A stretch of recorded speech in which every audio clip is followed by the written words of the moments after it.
আসসালামু আলাইকুম। Technique easy এডুকেশনের পক্ষ থেকে আপনাদেরকে জানাচ্ছি আন্তরিক শুভেচ্ছা ও অভিনন্দন। আজকের পর্বে আমরা পাটিগণিতের স্বাভাবিক সংখ্যা ও ভগ্নাংশ সম্পর্কিত বেশ কিছু গুরুত্বপূর্ণ প্রশ্নের সমাধান করব। আশা করি আপনারা যদি আজকের পর্বটি শেষ পর্যন্ত দেখেন তাহলে অনেক উপকৃত হবেন ইনশাআল্লাহ। সবার প্রথমে আমরা যেই বিষয়টি নিয়ে আলোচনা করব তা হচ্ছে ভগ্নাংশের গুণ। ভগ্নাংশের গুণ কিভাবে করতে হয়? এখানে দুইটি পদ্ধতি, একটি হচ্ছে ভগ্নাংশকে পূর্ণ সংখ্যা দিয়ে গুণ, আরেকটি হচ্ছে ভগ্নাংশকে ভগ্নাংশ দিয়ে গুণ। অর্থাৎ দুই ধরনের গুণ আমরা শিখব। যেমন ভগ্নাংশকে পূর্ণ সংখ্যা দিয়ে গুণ বলতে কি বোঝানো হয়? যেমন আমি যদি এখানে একটি ভগ্নাংশ লিখি যে 7/5, এটি একটি ভগ্নাংশ। এখন এটিকে যদি আমি 8 দ্বারা গুণ করতে চাই তাহলে এটি কি হলো? ভগ্নাংশকে পূর্ণ সংখ্যা দ্বারা গুণ। এখানে শুধু 8, এটা তো আর ভগ্নাংশ না, তাহলে এটি হচ্ছে একটি পূর্ণ সংখ্যা। তাহলে ভগ্নাংশকে পূর্ণ সংখ্যা দ্বারা গুণ করতে হয় কিভাবে? সেটি হচ্ছে আমরা জানি যে কোনো সংখ্যার নিচে মনে মনে 1 থাকে, তাহলে 8-এর নিচে মনে মনে 1 আছে, তার মানে কি 8 উপরের সংখ্যা, 8 উপরের সংখ্যা। তখন নিয়ম হচ্ছে যে আমরা উপরে উপরে গুণ করব, অর্থাৎ ভগ্নাংশটির লবের সাথে পূর্ণ সংখ্যাকে গুণ দিব, আর হর যা ছিল তাই থাকবে। তাহলে আমরা 7/5 এই ভগ্নাংশকে যদি পূর্ণ সংখ্যা 8 দ্বারা গুণ করতে চাই তাহলে কীরকম হবে? লবকে এই পূর্ণ সংখ্যা দ্বারা গুণ করব, আর হর যা ছিল তাই থাকবে। এটা যে কোনো অঙ্কের ক্ষেত্রে, যে লবের সাথে পূর্ণ সংখ্যাটার গুণ দিব আর হর যা আছে তাই থাকবে। তাহলে পরবর্তী লাইনে কি হবে? 5×8 = 40 এবং নিচে হচ্ছে 7, তার মানে 7/40। আমরা যদি এখানে এই ভগ্নাংশটিকে যদি পূর্ণ সংখ্যা দ্বারা গুণ দেই ফলাফল হয় 7/40। এটি একটি অপ্রকৃত ভগ্নাংশ। আমরা চাইলে এটিকে মিশ্র ভগ্নাংশে রূপান্তর করতে পারি, যে এখানে হচ্ছে 5×7 = 35, আরও থাকে 5, তাহলে উপরে চলে যাবে। 5×7 = 35 আর 5 হচ্ছে 40, তাহলে লব 40 ছিল। আমরা এখন এই অপ্রকৃত ভগ্নাংশটিকে যখন মিশ্র ভগ্নাংশে রূপান্তর করলাম তখন ফলাফল হয় 5=7/5। তাহলে একটি ভগ্নাংশকে একটি পূর্ণ সংখ্যা দ্বারা গুণ করতে হয় কিভাবে? লবের সাথে পূর্ণ সংখ্যার গুণ করতে হয় এবং হর যা ছিল হর এখনও তাই থাকবে। এখন এখানে তো 8 দিলাম, এখানে যদি আমি 7 দিতাম তাহলে এই 7 আর এই 7 কাটাকাটি করা যাইতো। কেন? আমরা জানি কাটাকাটি করার নিয়ম হচ্ছে উপরে নিচে কাটাকাটি করা যায়। ভগ্নাংশের উপরের সংখ্যা ভগ্নাংশের নিচের সংখ্যা কাটাকাটি করা যায়। এখন এখানে একটা লক্ষণীয় বিষয় হচ্ছে এখানে শুধু দেখতে হবে ভগ্নাংশের উপরে আর নিচে আছে কিনা। এখন আমি যদি এখানের মধ্যে এটা এরকম দিই যে 7/5 গুণ, এখানের মধ্যে আমি যদি এখানে দিই 8/7, এখানে ভগ্নাংশের নিচে 7, ভগ্নাংশের উপরে 7। এখন এই ভগ্নাংশের উপরেই 7 হইতে হবে এমন কোনো কথা নেই, শুধু দেখতে হবে যে সংখ্যাটা উপরে আর সংখ্যাটা নিচে আছে কিনা। যেমন এখানে সংখ্যাটা এই ভগ্নাংশের উপরে আর এখানে সংখ্যাটা এই ভগ্নাংশের নিচে, তাহলে এটা উপরে এটা নিচে হোক, এটা আড়াআড়ি হোক, কিন্তু উপরে আর নিচে আছে। তো এখানে এমন না যে উপরের 7 নিচেও 7 এইভাবে হইতে হবে, এমন কোনো বাধ্যবাধকতা নাই। এটা উপরে আর নিচে হইলেই চলবে। তখন আমরা কাটাকাটি করতে পারবো যে 7 7-এর মধ্যে যায় একবার। তো এখানের মধ্যে কোনো কাটাকাটি করা যায় না, 8-এর নিচে মনে মনে 1 আছে, তার মানে 8 উপরের সংখ্যা, কিন্তু 7 আর 8-এ তো কোনো কাটাকাটি করা যাইতেছে না, অন্য কোনো সংখ্যাও কাটাকাটি করা যায় না। তাহলে এখানে আমরা কাটাকাটি করব না। কি করব? লবের সাথে এই পূর্ণ সংখ্যার গুণ দিব, হর যা ছিল এখনও হর তাই থাকবে। তাহলে এটা হলো আমাদের যে পূর্ণ সংখ্যাকে ভগ্নাংশকে পূর্ণ সংখ্যা দ্বারা কিভাবে গুণ করতে হয়। এখন আমরা শিখব যে ভগ্নাংশকে ভগ্নাংশ দ্বারা কিভাবে গুণ করতে হয়। যেমন এই যে এখানের মধ্যে একটি উদাহরণ ইতিমধ্যে দেওয়া হয়ে গেছে যে 7/5 একটি ভগ্নাংশ, 8/7 একটি ভগ্নাংশ। তাহলে ভগ্নাংশকে ভগ্নাংশ দ্বারা কীভাবে গুণ করতে পারি? আমরা দেখব যে কোনো ভগ্নাংশের লবের সাথে কোনো ভগ্নাংশের হর কাটাকাটি করা যায় কিনা, আমরা এটা দেখব। যদি কাটাকাটি করা যায় তাহলে তো আলহামদুলিল্লাহ ভালো, কাটাকাটি করা গেল। পরবর্তী লাইনে গিয়ে আমরা লিখব এখানের মধ্যে 5×1 অর্থাৎ 5×1 = 5, আর এখানে হচ্ছে শুধু 8, অর্থাৎ এই দুইটি ভগ্নাংশের গুণফল হচ্ছে 8/5। এখন যদি আমরা এখানের মধ্যে উদাহরণটা এরকম দেই যে 9/3 গুণ 7/5, একটি ভগ্নাংশকে আরেকটি ভগ্নাংশ দ্বারা গুণ। একটু আগে কিন্তু আমরা শিখলাম যে ভগ্নাংশকে পূর্ণ সংখ্যা দ্বারা গুণ কিভাবে করে করতে হয়, লবের সাথে পূর্ণ সংখ্যার গুণ করতে হয়, হর যা ছিল তাই থাকে। আর এখন শিখব ভগ্নাংশকে ভগ্নাংশ দ্বারা কিভাবে গুণ করতে হয়। নিয়মটা হচ্ছে যে ভগ্নাংশকে ভগ্নাংশ দ্বারা করার নিয়ম হচ্ছে লবগুলোর গুণফল বের করব, অর্থাৎ লব আর লব গুণ করব, হর এবং হর গুণ করব। এটা হচ্ছে নিয়ম যে একটি ভগ্নাংশকে অপর একটি ভগ্নাংশ দ্বারা গুণ করলে লব আর লব গুণ করতে হয়, হর এবং হর গুণ করতে হয়। তাহলে এখানে মধ্যে আমরা যদি গুণ করি তাহলে ফলাফল কত পাবো? 3 গুণ 5 3 5 15, 9 গুণ 7 7 9 63। তাহলে এই দুইটি ভগ্নাংশের গুণফল হচ্ছে 63/15। এখন এখানের মধ্যে কোনো কাটাকাটি করা যায় না, এই জন্য আমরা কাটাকাটি করি নাই, আমরা লবে লবে গুণ করলাম, হরে হরে গুণ করলাম।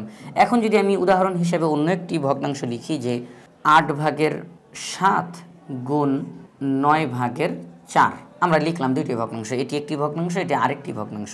এখন এখানের মধ্যে আমরা চাইলে কিন্তু এই যে এখানে যে নিয়মটা মানলাম এই নিয়মে করতে পারি। এই নিয়মটা কি? এই নিয়মটা হচ্ছে যে লবে লবে গুণ করব 7 গুণ 4 আর হর হর গুণ করব 8 গুণ 9, তাহলে কত হবে? 4 7 28 আর 8 9 72। এটা হলো। এখন আমরা দেখব এখানে আমাদের কোনো কাটাকাটি করা যায় কিনা। হ্যাঁ, অবশ্যই এখানে আমাদের কাটাকাটি করা যায়। তাহলে আমরা এখানে আমাদের কাটাকাটি করব কিভাবে? 2 28-এর মধ্যে যায়, 2 72-এর মধ্যে যায়। আমরা কাটাকাটি করে ফলাফলটা এখানে লিখতে পারি যে 2 28-এর মধ্যে যায় 14 বার, 14 দুগুণে 28, 2 72-এর মধ্যে যায় 36 বার, 36 দুগুণে 72, আবারও 2 যায়, 2 14-এর মধ্যে যায় 7 বার, 2 36-এর মধ্যে যায় 18 বার, 18 দুগুণে 36। আর কোনো কাটাকাটি করা যায় না। তাহলে এটা হচ্ছে আমাদের ফলাফল। এই দুইটি ভগ্নাংশকে যদি গুণ করি, লব লব গুণ হর হর গুণ, তখন এক পর্যায়ে গিয়ে ফলাফল বের হবে 18/7। আবার যদি আমরা কাটাকাটি করার চিন্তা করি, এটা তো গেল একভাবে। এখন যদি আমরা আরেকভাবে করার চেষ্টা করি যে এখানে ভগ্নাংশের উপরে আছে 4, এখানে ভগ্নাংশের নিচে আছে 8, উপরে আর নিচে, বাস তাহলেই হবে। তাহলে উপরে আছে 4, 4-এর মধ্যে 4 যায় একবার, নিচে আছে 8, 8-এর মধ্যে 4 যায় 2 বার, 4 একে 4, 4 দুগুণে 8। আমরা এবার পরবর্তী লাইনে গিয়ে লিখতে পারি। আমরা এখন এটাকে এইভাবে করতেছি, তাহলে কি হবে? 7 গুণ 1 অর্থাৎ 7 একে 7 আর 2 গুণ 9, 9 দুগুণে 18, 18/7।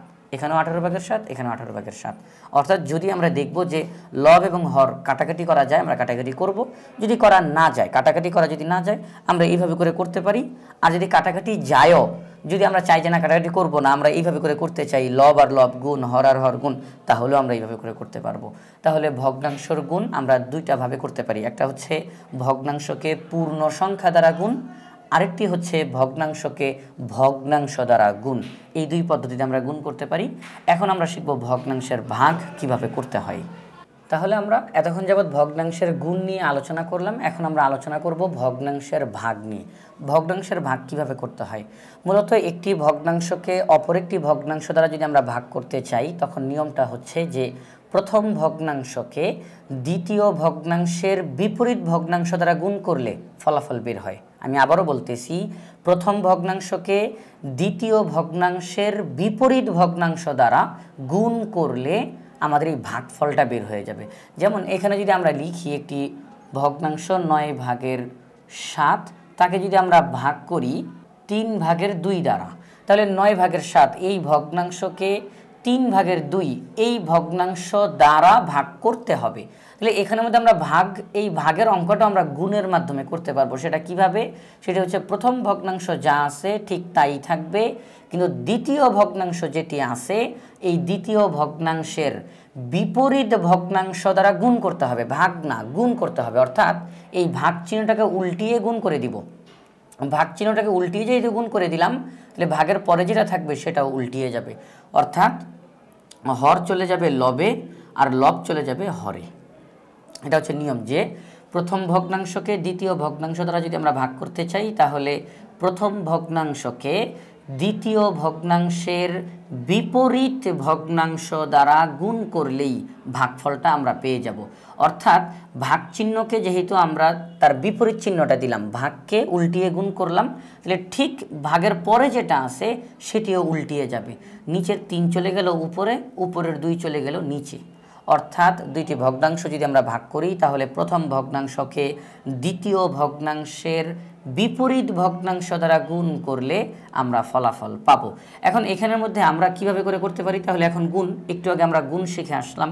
আমরা চাইলে এখানের মধ্যে যদি কাটাকাটি যায় আমরা কাটাকাটি করতে পারবো, যেমন 3-এর মধ্যে 3 যায় একবার, 9-এর মধ্যে 3 যায় 3 বার, তাহলে ফলাফল কত হবে 7 গুণ 1 আর নিচে 3 গুণ 2, তাহলে সর্বশেষ ফলাফল 7 একে 7, 3 দুগুণে 6।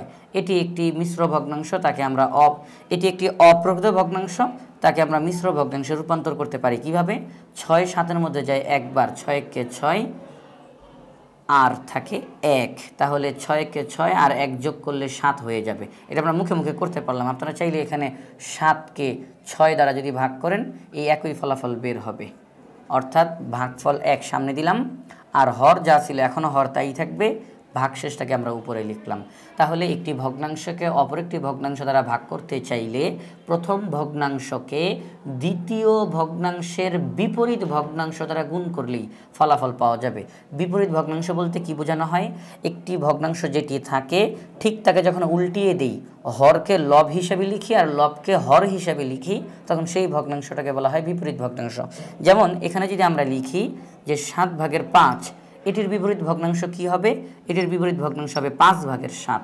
যদি আমরা লিখি 6/1, এটির বিপরীত ভগ্নাংশ কি হবে 1/6, অর্থাৎ নিচে 1। এখন আমরা জানি যে কোনো সংখ্যার নিচে মনে মনে এমনিতেই 1 থাকে, তখন আর একটা লেখা লাগে না, তাহলে 6/1 এটিকে আমরা বিপরীতভাবে লিখতে গেলে শুধু 6 লিখলেই চলবে, অর্থাৎ এই একটা নিচে চলে গেল। তাহলে বিপরীত ভগ্নাংশ বলতে বোঝানো হয় যেই ভগ্নাংশটা দেওয়া থাকবে তার লবকে হর হিসাবে লিখব, হরকে লব হিসাবে লিখব, তখন এই বিপরীত ভগ্নাংশ দ্বারা গুণ করে দিলেই আমাদের ফলাফলটা বের হয়ে যাবে। তাহলে ভগ্নাংশের ভাগ কিভাবে করে করতে হয় আমরা বুঝলাম। এখন আমরা আরেকটা উদাহরণ দিই, যেমন এখানের মধ্যে যদি এখন এই যে 9/7 এটিকে দিয়ে আমরা উদাহরণ হিসাবে দেখাই, 9/7 তাকে যদি এখন আমরা ভাগ করি 3 দ্বারা, তাহলে এখানের মধ্যে একটি ভগ্নাংশকে আমরা একটি পূর্ণ সংখ্যা দ্বারা যদি ভাগ করতে চাই তাহলে কীভাবে ভাগ করব, 9/7 যা আছে তাই থাকবে, ভাগকে উল্টিয়ে যদি গুণ করে দিই তাহলে এখন 3কে আবার আমরা উল্টাবো কীভাবে, আমরা জানি যে কোনো সংখ্যার নিচে মনে মনে 1 থাকে, তাহলে এই 3-এর নিচে মনে মনে 1 আছে, ওই 1 চলে যাবে উপরে, 3 চলে যাবে নিচে, অর্থাৎ 3-এর নিচে যে 1 আছে হর হিসাবে সেটি এখন লব হিসাবে লেখা হবে, আর এই লব 3 সেটি এখন হর হিসাবে লেখা হবে। তাহলে আমরা এইভাবে করে ভাগ করতে পারি। তাহলে কি করব আমরা, 7 গুণ 1 9 গুণ 3, অর্থাৎ লব আর লব গুণ করব, হর এবং হর গুণ করব, তাহলে সর্বশেষ ফলাফল বের হবে 7 একে 7, 3 নং 27, এটি হচ্ছে ফলাফল। তাহলে ভগ্নাংশের ভাগ কিভাবে করতে হয়, একটি ভগ্নাংশকে অপর একটি ভগ্নাংশের, প্রথম ভগ্নাংশকে অপর দ্বিতীয় ভগ্নাংশের বিপরীত ভগ্নাংশ দ্বারা গুণ করলেই ফলাফল বের হয়ে যাবে। আবারও বলি, একটি ভগ্নাংশকে অপর একটি ভগ্নাংশ দ্বারা ভাগ করতে হলে প্রথম ভগ্নাংশকে দ্বিতীয় ভগ্নাংশের বিপরীত ভগ্নাংশ দ্বারা গুণ করতে হয়, তাহলেই ফলাফল বের হয়। তাহলে এখন আমরা আলোচনা করব ভগ্নাংশের গসাগু নিয়ে। আমরা এখন একসঙ্গে দুইটি টপিকস নিয়ে আলোচনা করব, ভগ্নাংশের গসাগু এবং ভগ্নাংশের লসাগু, এই দুইটি টপিকস নিয়ে একসঙ্গে আলোচনা করে ফেলব। তো এখানের মধ্যে ভগ্নাংশসমূহের গসাগু নির্ণয়ের যেই সূত্র এবং ভগ্নাংশসমূহের লসাগু নির্ণয়ের যেই সূত্র আমরা লিখলাম, এখন ভগ্নাংশসমূহের গসাগু কিভাবে বের করে, আমরা তো সাধারণত কিছু সংখ্যার গসাগু বের করা শিখছি, কিছু সংখ্যার লসাগু বের করা শিখছি, কিন্তু এখন আমরা ভগ্নাংশের গসাগু কিভাবে বের করে, ভগ্নাংশের লসাগু কিভাবে বের করে আমরা সেটা শিখব। এটা কোনো কঠিন না, সহজ। সেটি হচ্ছে যেই ভগ্নাংশগুলো দেওয়া থাকবে, যে ভগ্নাংশগুলো দেওয়া থাকবে ওই ভগ্নাংশগুলোর গসাগু যখন বের করব এবং লসাগু যখন বের করব, যদিও দুইটা অঙ্ক আলাদা, গসাগু আলাদা, লসাগু আলাদা, কিন্তু গসাগু বের করার সময়ও গসাগু লসাগু করতে হবে, লসাগু বের করার সময়ও গসাগু লসাগু করতে হবে, অর্থাৎ গসাগু লসাগু এই দুইটা কাজ প্রত্যেকবারই করতে হবে। আমরা গসাগু বের করব তার মানে শুধুই গসাগু, কোনো লসাগু নাই না, অর্থাৎ আমার গসাগু বের করার সময়ও লসাগু বের করতে হবে, গসাগু বের করতে হবে, লসাগু বের করার সময়ও গসাগু লসাগু উভয়টাই বের করতে হবে। কিভাবে করব আমরা সেটা হচ্ছে খুবই সহজ একটা জিনিস, তা হচ্ছে ভগ্নাংশসমূহের গসাগু নির্ণয়ের কথা যখন বলবে তখন আমরা উপরে গসাগু বের করব আর নিচে লসাগু বের করব। একটু ভালো করে খেয়াল করেন, একেবারে সহজ হয়ে যাবে। যখন আমাদেরকে ভগ্নাংশ সমূহের গসাগু নির্ণয় করতে বলবে তখন আমরা এই গসাগুটা বের করব উপরে আর লসাগুটা বের করব নিচে। এখন একটা ভগ্নাংশের উপরে কি থাকে? লব থাকে আর নিচে হর থাকে। তার মানে লব সমূহের গসাগু বের করব, হর সমূহের লসাগু বের করব। আর যখন আমাদেরকে লসাগু বের করতে বলবে, যেহেতু লসাগু, তখন উপরে লসাগু নিচে গসাগু। অর্থাৎ এক কথায় বলতে গেলে যেটা আপনাকে বের করতে বলবে ওই কাজটা হবে উপরে আর বিপরীত কাজটা হবে নিচে। যেটা আপনাকে বের করতে বলবে ওই কাজটা হবে উপরে, বিপরীতটা হবে নিচে। আপনাকে গসাগু বের করতে বলছে, তো আমরা গসাগু বের করব উপরে আর লসাগু বের করব নিচে। আমাদেরকে লসাগু বের করতে বলছে, তাহলে আমরা উপরে বের করব লসাগু, নিচে বের করব গসাগু। তাহলেই আমাদের এই ভগ্নাংশ সমূহের গসাগু এবং লসাগু বের করার যেই আর কি ফলাফলটা, সেই ফলাফল বের হবে। এখন এখানে আমরা কয়েকটা ভগ্নাংশ লিখলাম, যেমন 5/4, 15/8, 3/2, তিনটি ভগ্নাংশ লিখলাম। এখন আমাদেরকে যদি বলা হয় এই তিনটি ভগ্নাংশের গসাগু নির্ণয় করো, ভালো করে খেয়াল করবেন, এই তিনটি ভগ্নাংশের গসাগু নির্ণয় করো, তখন কিভাবে করব? ওই যে সূত্র, আমরা গসাগু বের করতে বলছে, তাহলে আমরা উপরে গসাগু বের করব। উপরে মানে কি? লব। তাহলে এই যতগুলো ভগ্নাংশ দেওয়া থাকবে, সবগুলো ভগ্নাংশের লব সমূহের গসাগু বের করব। তাহলে এখানে আমাদের এই তিনটি ভগ্নাংশের মধ্যে লব কি কি আছে? লব আছে 4, লব আছে 8 এবং লব আছে 2। তাহলে 4, 8, 2 এই তিনটি সংখ্যার আমরা গসাগু বের করব। তাহলে 4, 8, 2 এর গসাগু কি হবে? আমরা এমন একটি মৌলিক সংখ্যা খুঁজে বের করব যেটি সবগুলোর মধ্যে যায়, তা হচ্ছে 2। 2 4 এর মধ্যে যায় 2 বার, 8 এর মধ্যে যায় 4 বার, 2 এর মধ্যে যায় 1 বার। আর কোনো মৌলিক সংখ্যা নাই যেটা সবার মধ্যে যাবে। আমরা জানি গসাগু বের করতে হইলে মৌলিক সংখ্যাকে সবার মধ্যে যাইতে হয়। এখানে আর কোনো মৌলিক সংখ্যা নাই যেটা সবার মধ্যে যাবে, সুতরাং গসাগু হচ্ছে 2। তাহলে আমরা বলতে পারি যে এই তিনটি ভগ্নাংশের লবগুলোর গসাগু হচ্ছে 2। এখন আমরা কি করব? ভগ্নাংশ সমূহের হরগুলোর লসাগু বের করব। হরগুলোর লসাগু, তাহলে এই তিনটি ভগ্নাংশের হর কি কি আছে? হর আছে 5, হর আছে 15 এবং হর আছে 3। আমরা এখন এই তিনটি সংখ্যার লসাগু বের করব। আমরা দেখব এমন কোনো মৌলিক সংখ্যা আছে কিনা যেটা কমপক্ষে 2টার মধ্যে যায়। এটাই তো নিয়ম। লসাগু বের করার নিয়ম হচ্ছে যতগুলো সংখ্যা থাকে, কোনো মৌলিক সংখ্যা যদি কমপক্ষে 2টি সংখ্যার মধ্যে যায়, আমরা সেই মৌলিক সংখ্যাটিকে নিয়ে নিব। যদি আরও বেশি যায় তাহলে তো ভালো, কিন্তু কমপক্ষে 2টার মধ্যে গেলেই আমরা তাকে নিয়ে নিব। আমরা দেখতেছি যে এখানের মধ্যে 3 5-এর মধ্যে যায় না, কিন্তু 15-এর মধ্যে যায় 5 বার। 3 5 15, 3 3-এর মধ্যে যায় 1 বার।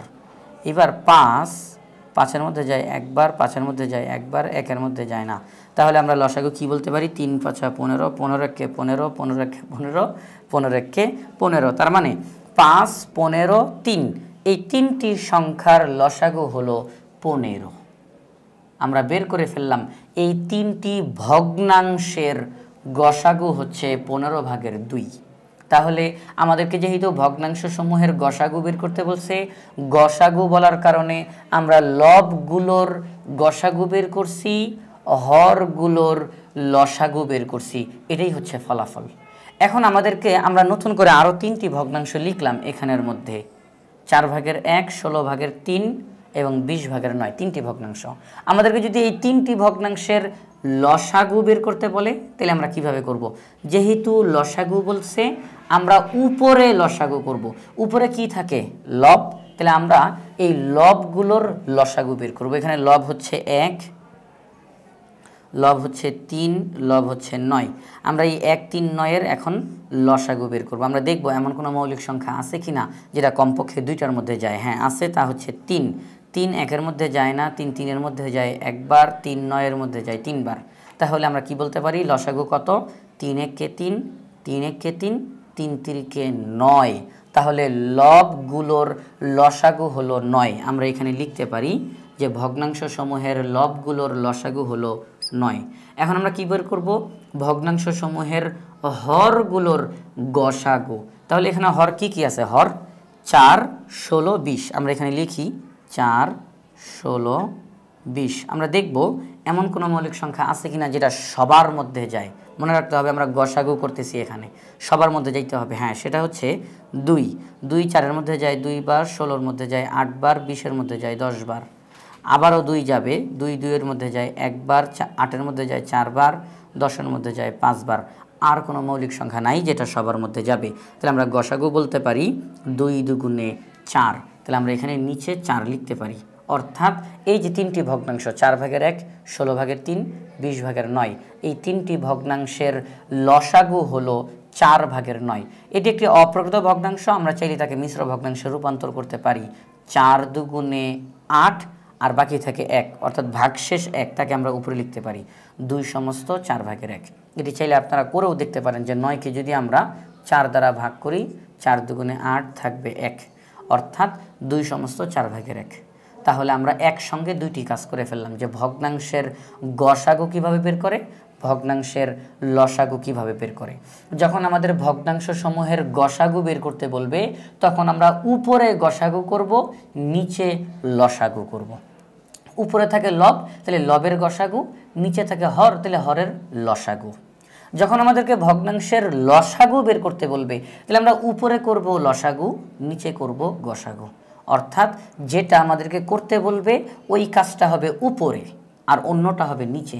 যেটা আমাদেরকে করতে বলবে ওই কাজটা হবে উপরে, অন্যটা হবে নিচে।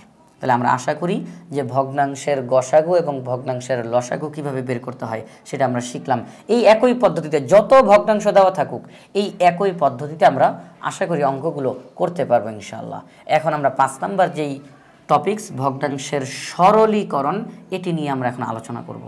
আমরা এখন এই যে ভগ্নাংশের সরলীকরণ করার জন্য একটি পদ্ধতি রয়েছে, তা হচ্ছে বদমাশ। এটিকে একটি সংক্ষেপে রূপ বলা যায়, কিন্তু অনেকে মজা করে বদমাশ বদমাশ বলে, কিন্তু এটি একটি নিয়ম, অর্থাৎ অনেকগুলো নিয়মকে সংক্ষেপে বদমাশ নামে এখানে উল্লেখ করা হয়েছে।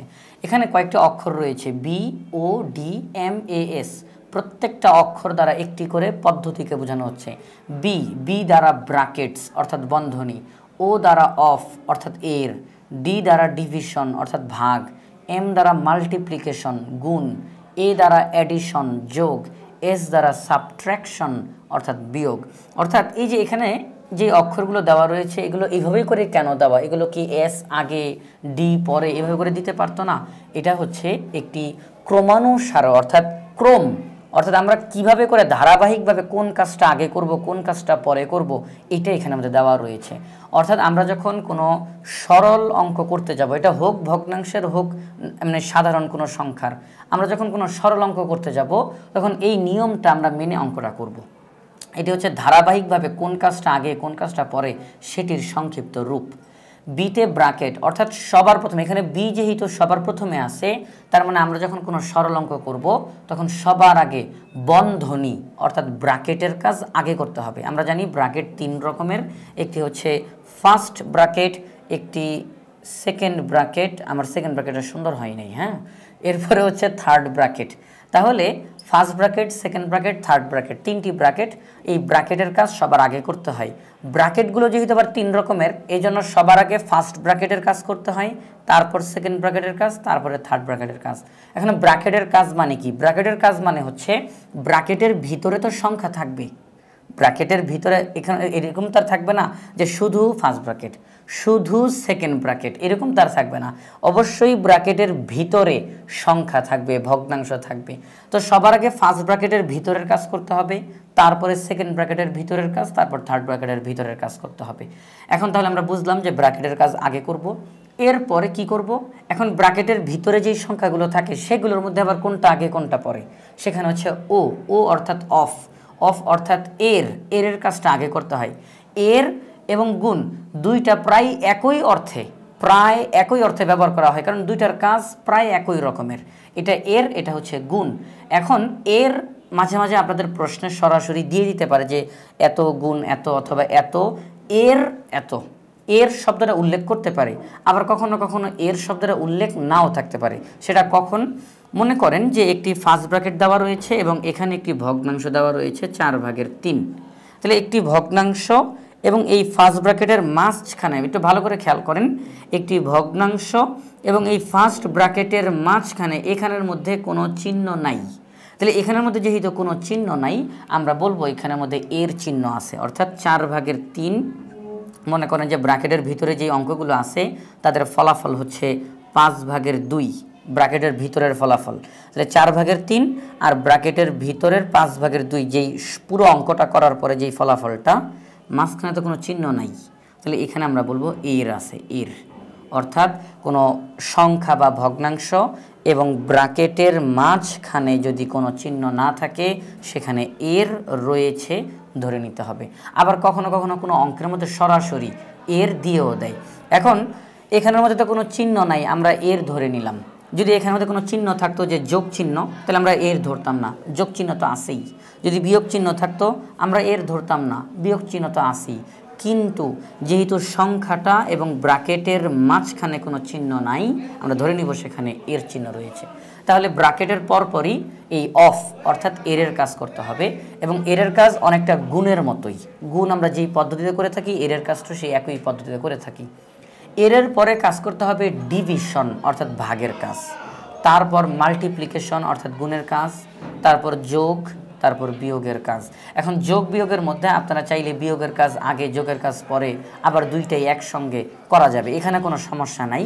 কিন্তু আমাদেরকে উপরের এই সিরিয়ালটা মানতে হবে, আগে ব্র্যাকেট, তারপর অফ, তারপর ডিভিশন, তারপর মাল্টিপ্লিকেশন। এই ধারাবাহিকতাটা মেনে আমাদেরকে সরল অঙ্ক করতে হবে।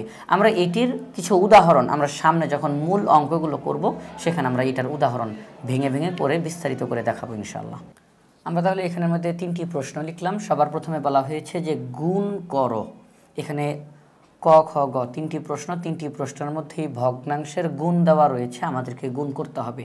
তো এই 3টি প্রশ্নের মধ্যে এই প্রশ্নটা একটু বড়, গ নাম্বার প্রশ্নটা। আমরা এই অঙ্কটা সমাধান করার চেষ্টা করব এবং এই একই পদ্ধতিতে আমরা বাকি অঙ্কগুলোর সমাধান করার চেষ্টা করব ইনশাআল্লাহ। তো আমরা এখন এখানের মধ্যে লিখব যে সমাধান গ। আমরা এখন এই প্রশ্নটাকে এখানের মধ্যে লিখে নিব, সম্পূর্ণ প্রশ্নটাকে। তাহলে এখানে আমরা প্রশ্নটা লিখলাম, এখন পরবর্তী লাইনে গিয়ে আমরা লিখব। আমরা দেখতেছি এখানে যতগুলো ভগ্নাংশ আছে তার মধ্যে এই ভগ্নাংশটি একটি মিশ্র ভগ্নাংশ। আমরা মিশ্র ভগ্নাংশটিকে অপ্রকৃত ভগ্নাংশে রূপান্তর করব। তাহলে কিভাবে করব? আমরা নিয়ম হচ্ছে হরের সাথে পূর্ণ সংখ্যার গুণ দিতে হয়, তার সাথে লব যোগ করতে হয়। যোগ ফলটিকে লব হিসাবে লিখতে হবে এবং হর যা আছে এখনও হর তাই থাকবে। তাহলে আমরা হরের সাথে পূর্ণ সংখ্যার গুণ দিব। 4-এর সাথে 99-কে গুণ দিলে কত হবে? 4 99-এ 396, তার সাথে এই লব 3 যোগ করব। 396-এর সাথে 3 যোগ করলে হবে 399, আর হর যা আছে এখনও হর তাই থাকবে। এখানে এই ভগ্নাংশটাকে লিখলাম এবং এই ভগ্নাংশটাকে লিখলাম, কারণ এগুলো সাধারণ ভগ্নাংশের মতোই আছে, প্রকৃত ভগ্নাংশ, কিন্তু এটি মিশ্র ভগ্নাংশ ছিল, তাকে আমরা অপ্রকৃত ভগ্নাংশে রূপান্তর করলাম। এখন আমরা এখানের মধ্যে গুণ করব। কিভাবে করে গুণ করব? আমরা কিন্তু সবার প্রথমে আজকের আলোচনার একেবারে শুরুতে শিখেছি যে ভগ্নাংশের গুণ করতে হয়, যে লবগুলোর গুণ করব, হরগুলোর গুণ করব, সেটাই আমরা ফলাফল হিসেবে লিখে দিব। আর যদি কোনো কাটাকাটি করা যায়, কাটাকাটি কিভাবে করতে হয়? উপরে নিচে কাটাকাটি করতে হয়, অর্থাৎ লব এবং হরের মধ্যে কাটাকাটি করতে হবে। লবে লবে কাটাকাটি করা যাবে না, হরে হরে কাটাকাটি করা যাবে না। তাহলে আমরা এখানে মধ্যে দেখি উপরে নিচে কোনো কাটাকাটি করা যায় কিনা, এবং আমরা দেখতেছি 2-এর মধ্যে 2 যায় একবার, 4-এর মধ্যে 2 যায় 2 বার, 2 দুগুণে 4, কাটাকাটি করা গেল। 19-এর মধ্যে 19 যায় একবার, 399-এর মধ্যে 19 যায় 21 বার। তাহলে এখন আর কোনো কাটাকাটি এখানের মধ্যে যায় না উপরে নিচে। তাহলে এখন আমরা সেই পদ্ধতিটা অবলম্বন করব, লবে লবে গুণ, হরে হরে গুণ। তাহলে 21 আর 1 গুণ করলে 21 1-কে 21, তার সাথে আমরা 5 গুণ করব। তাহলে 21 গুণ 5, আমরা লবগুলোকে গুণ করলাম। এখন আমরা হরগুলোকে গুণ করব। 2 গুণ 17, আর যদি 1 দিয়ে গুণ করি যা আছে তাই থাকবে। 17 1-এ 17, তাকে 2 দিয়ে গুণ করতে হবে। পরবর্তী লাইনে কী হবে? 5 21-এ 105, অর্থাৎ 21-কে যদি আমরা 5 দিয়ে গুণ দিই তাহলে হবে 105, আর 17 দুগুণে 34, আমাদের ফলাফল বের হয়ে গেল 34/105। এখন এই ভগ্নাংশটা অপ্রকৃত ভগ্নাংশ, লব বড় হর ছোট, একে আমরা মিশ্র ভগ্নাংশে রূপান্তর করার চেষ্টা করব।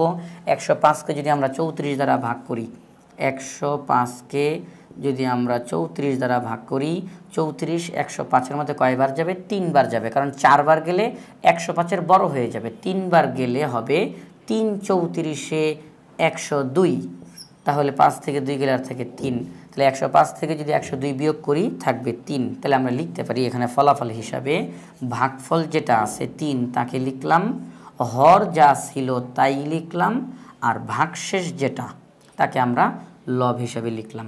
অর্থাৎ 34/105 এই ভগ্নাংশটিকে যদি আমরা মিশ্র ভগ্নাংশে রূপান্তর করি তাহলে ফলাফল হবে 3 সমস্ত 34/3। তাহলে আমরা এখানের মধ্যে এই যে গুণ করলাম, গুণফল হিসাবে ফলাফল পেলাম 3 সমস্ত 34/3, এবং আমরা যেই পদ্ধতিতে গুণগুলো করলাম এই একই পদ্ধতিতে আমরা বাকি অঙ্কগুলো সমাধান করতে পারবো ইনশাল্লাহ। তাহলে এখানে আমরা লিখবো, যেহেতু আমাদেরকে বলা হয়েছে গুণ করো, তাহলে গুণ করলে কী ফল বের হয়? গুণফল। আমরা লিখব অতএব নির্ণেয় গুণফল 3 সমস্ত 34/3, এটি হচ্ছে উত্তর। তাহলে আমরা এই একই পদ্ধতিতে যে কোনো গুণের অঙ্ক করতে পারবো ইনশাল্লাহ। তাহলে এখানে আমরা নতুন করে আরও 3টি প্রশ্ন লিখলাম। সবার প্রথমে লেখা রয়েছে যে ভাগ করো। আমরা এখন এখানে ভাগ করতে হবে কিভাবে ভগ্নাংশ সেটি শিখব। এখানে আমাদের সর্বমোট 3টি অঙ্ক রয়েছে, এর মধ্যে 3 নম্বর অঙ্কটা একটু বড়, আমরা 3 নম্বর অঙ্কটার এখন একটু সমাধান করার চেষ্টা করব। আমরা লিখব সমাধান 3। আমরা এখন এই 3 নম্বর প্রশ্নটা এখানে মধ্যে উঠাবো। আমরা তাহলে এখানে মধ্যে প্রশ্নটা লিখলাম, এখন পরবর্তী লাইনের মধ্যে গিয়ে আমরা দেখতেছি যে এটি মিশ্র ভগ্নাংশ, এটিও মিশ্র ভগ্নাংশ, আমরা এদেরকে অপ্রকৃত ভগ্নাংশে রূপান্তর করব। 4 দিয়ে 27-কে গুণ দিলে হয় 108, তার সাথে 3 যোগ করলে হবে 111, আর নিচে হর 4 থাকবে। এখানে আমরা যদি 5 দিয়ে 14-কে গুণ দিই তাহলে হবে 70, 5 14-তে 70, 70 আর 4 যোগ করলে হবে 74, হর 5, তো 5ই থাকবে। এখন আমরা পরবর্তী লাইনের মধ্যে গিয়ে মূলত এখানে ভাগের কাজটা করব। আমরা কিন্তু আমাদের আজকে আলোচনার শুরুর দিকে শিখে এসেছিলাম যে একটি ভগ্নাংশকে অপর একটি ভগ্নাংশ দ্বারা যদি আমরা ভাগ করি তখন কীভাবে করে করতে হয়? তখন প্রথম ভগ্নাংশকে দ্বিতীয় ভগ্নাংশের বিপরীত ভগ্নাংশ দ্বারা গুণ করতে হয়, দ্বিতীয় ভগ্নাংশের বিপরীত ভগ্নাংশ দ্বারা গুণ করতে হয়, তাহলেই ভাগের ফলাফলটা বের হয়ে যায়। যেমন এখানে 4/111, তো 4/111ই থাকবে। এই যে এখানে ভাগ চিহ্ন তাকে উল্টিয়ে গুণ চিহ্ন করে দিব।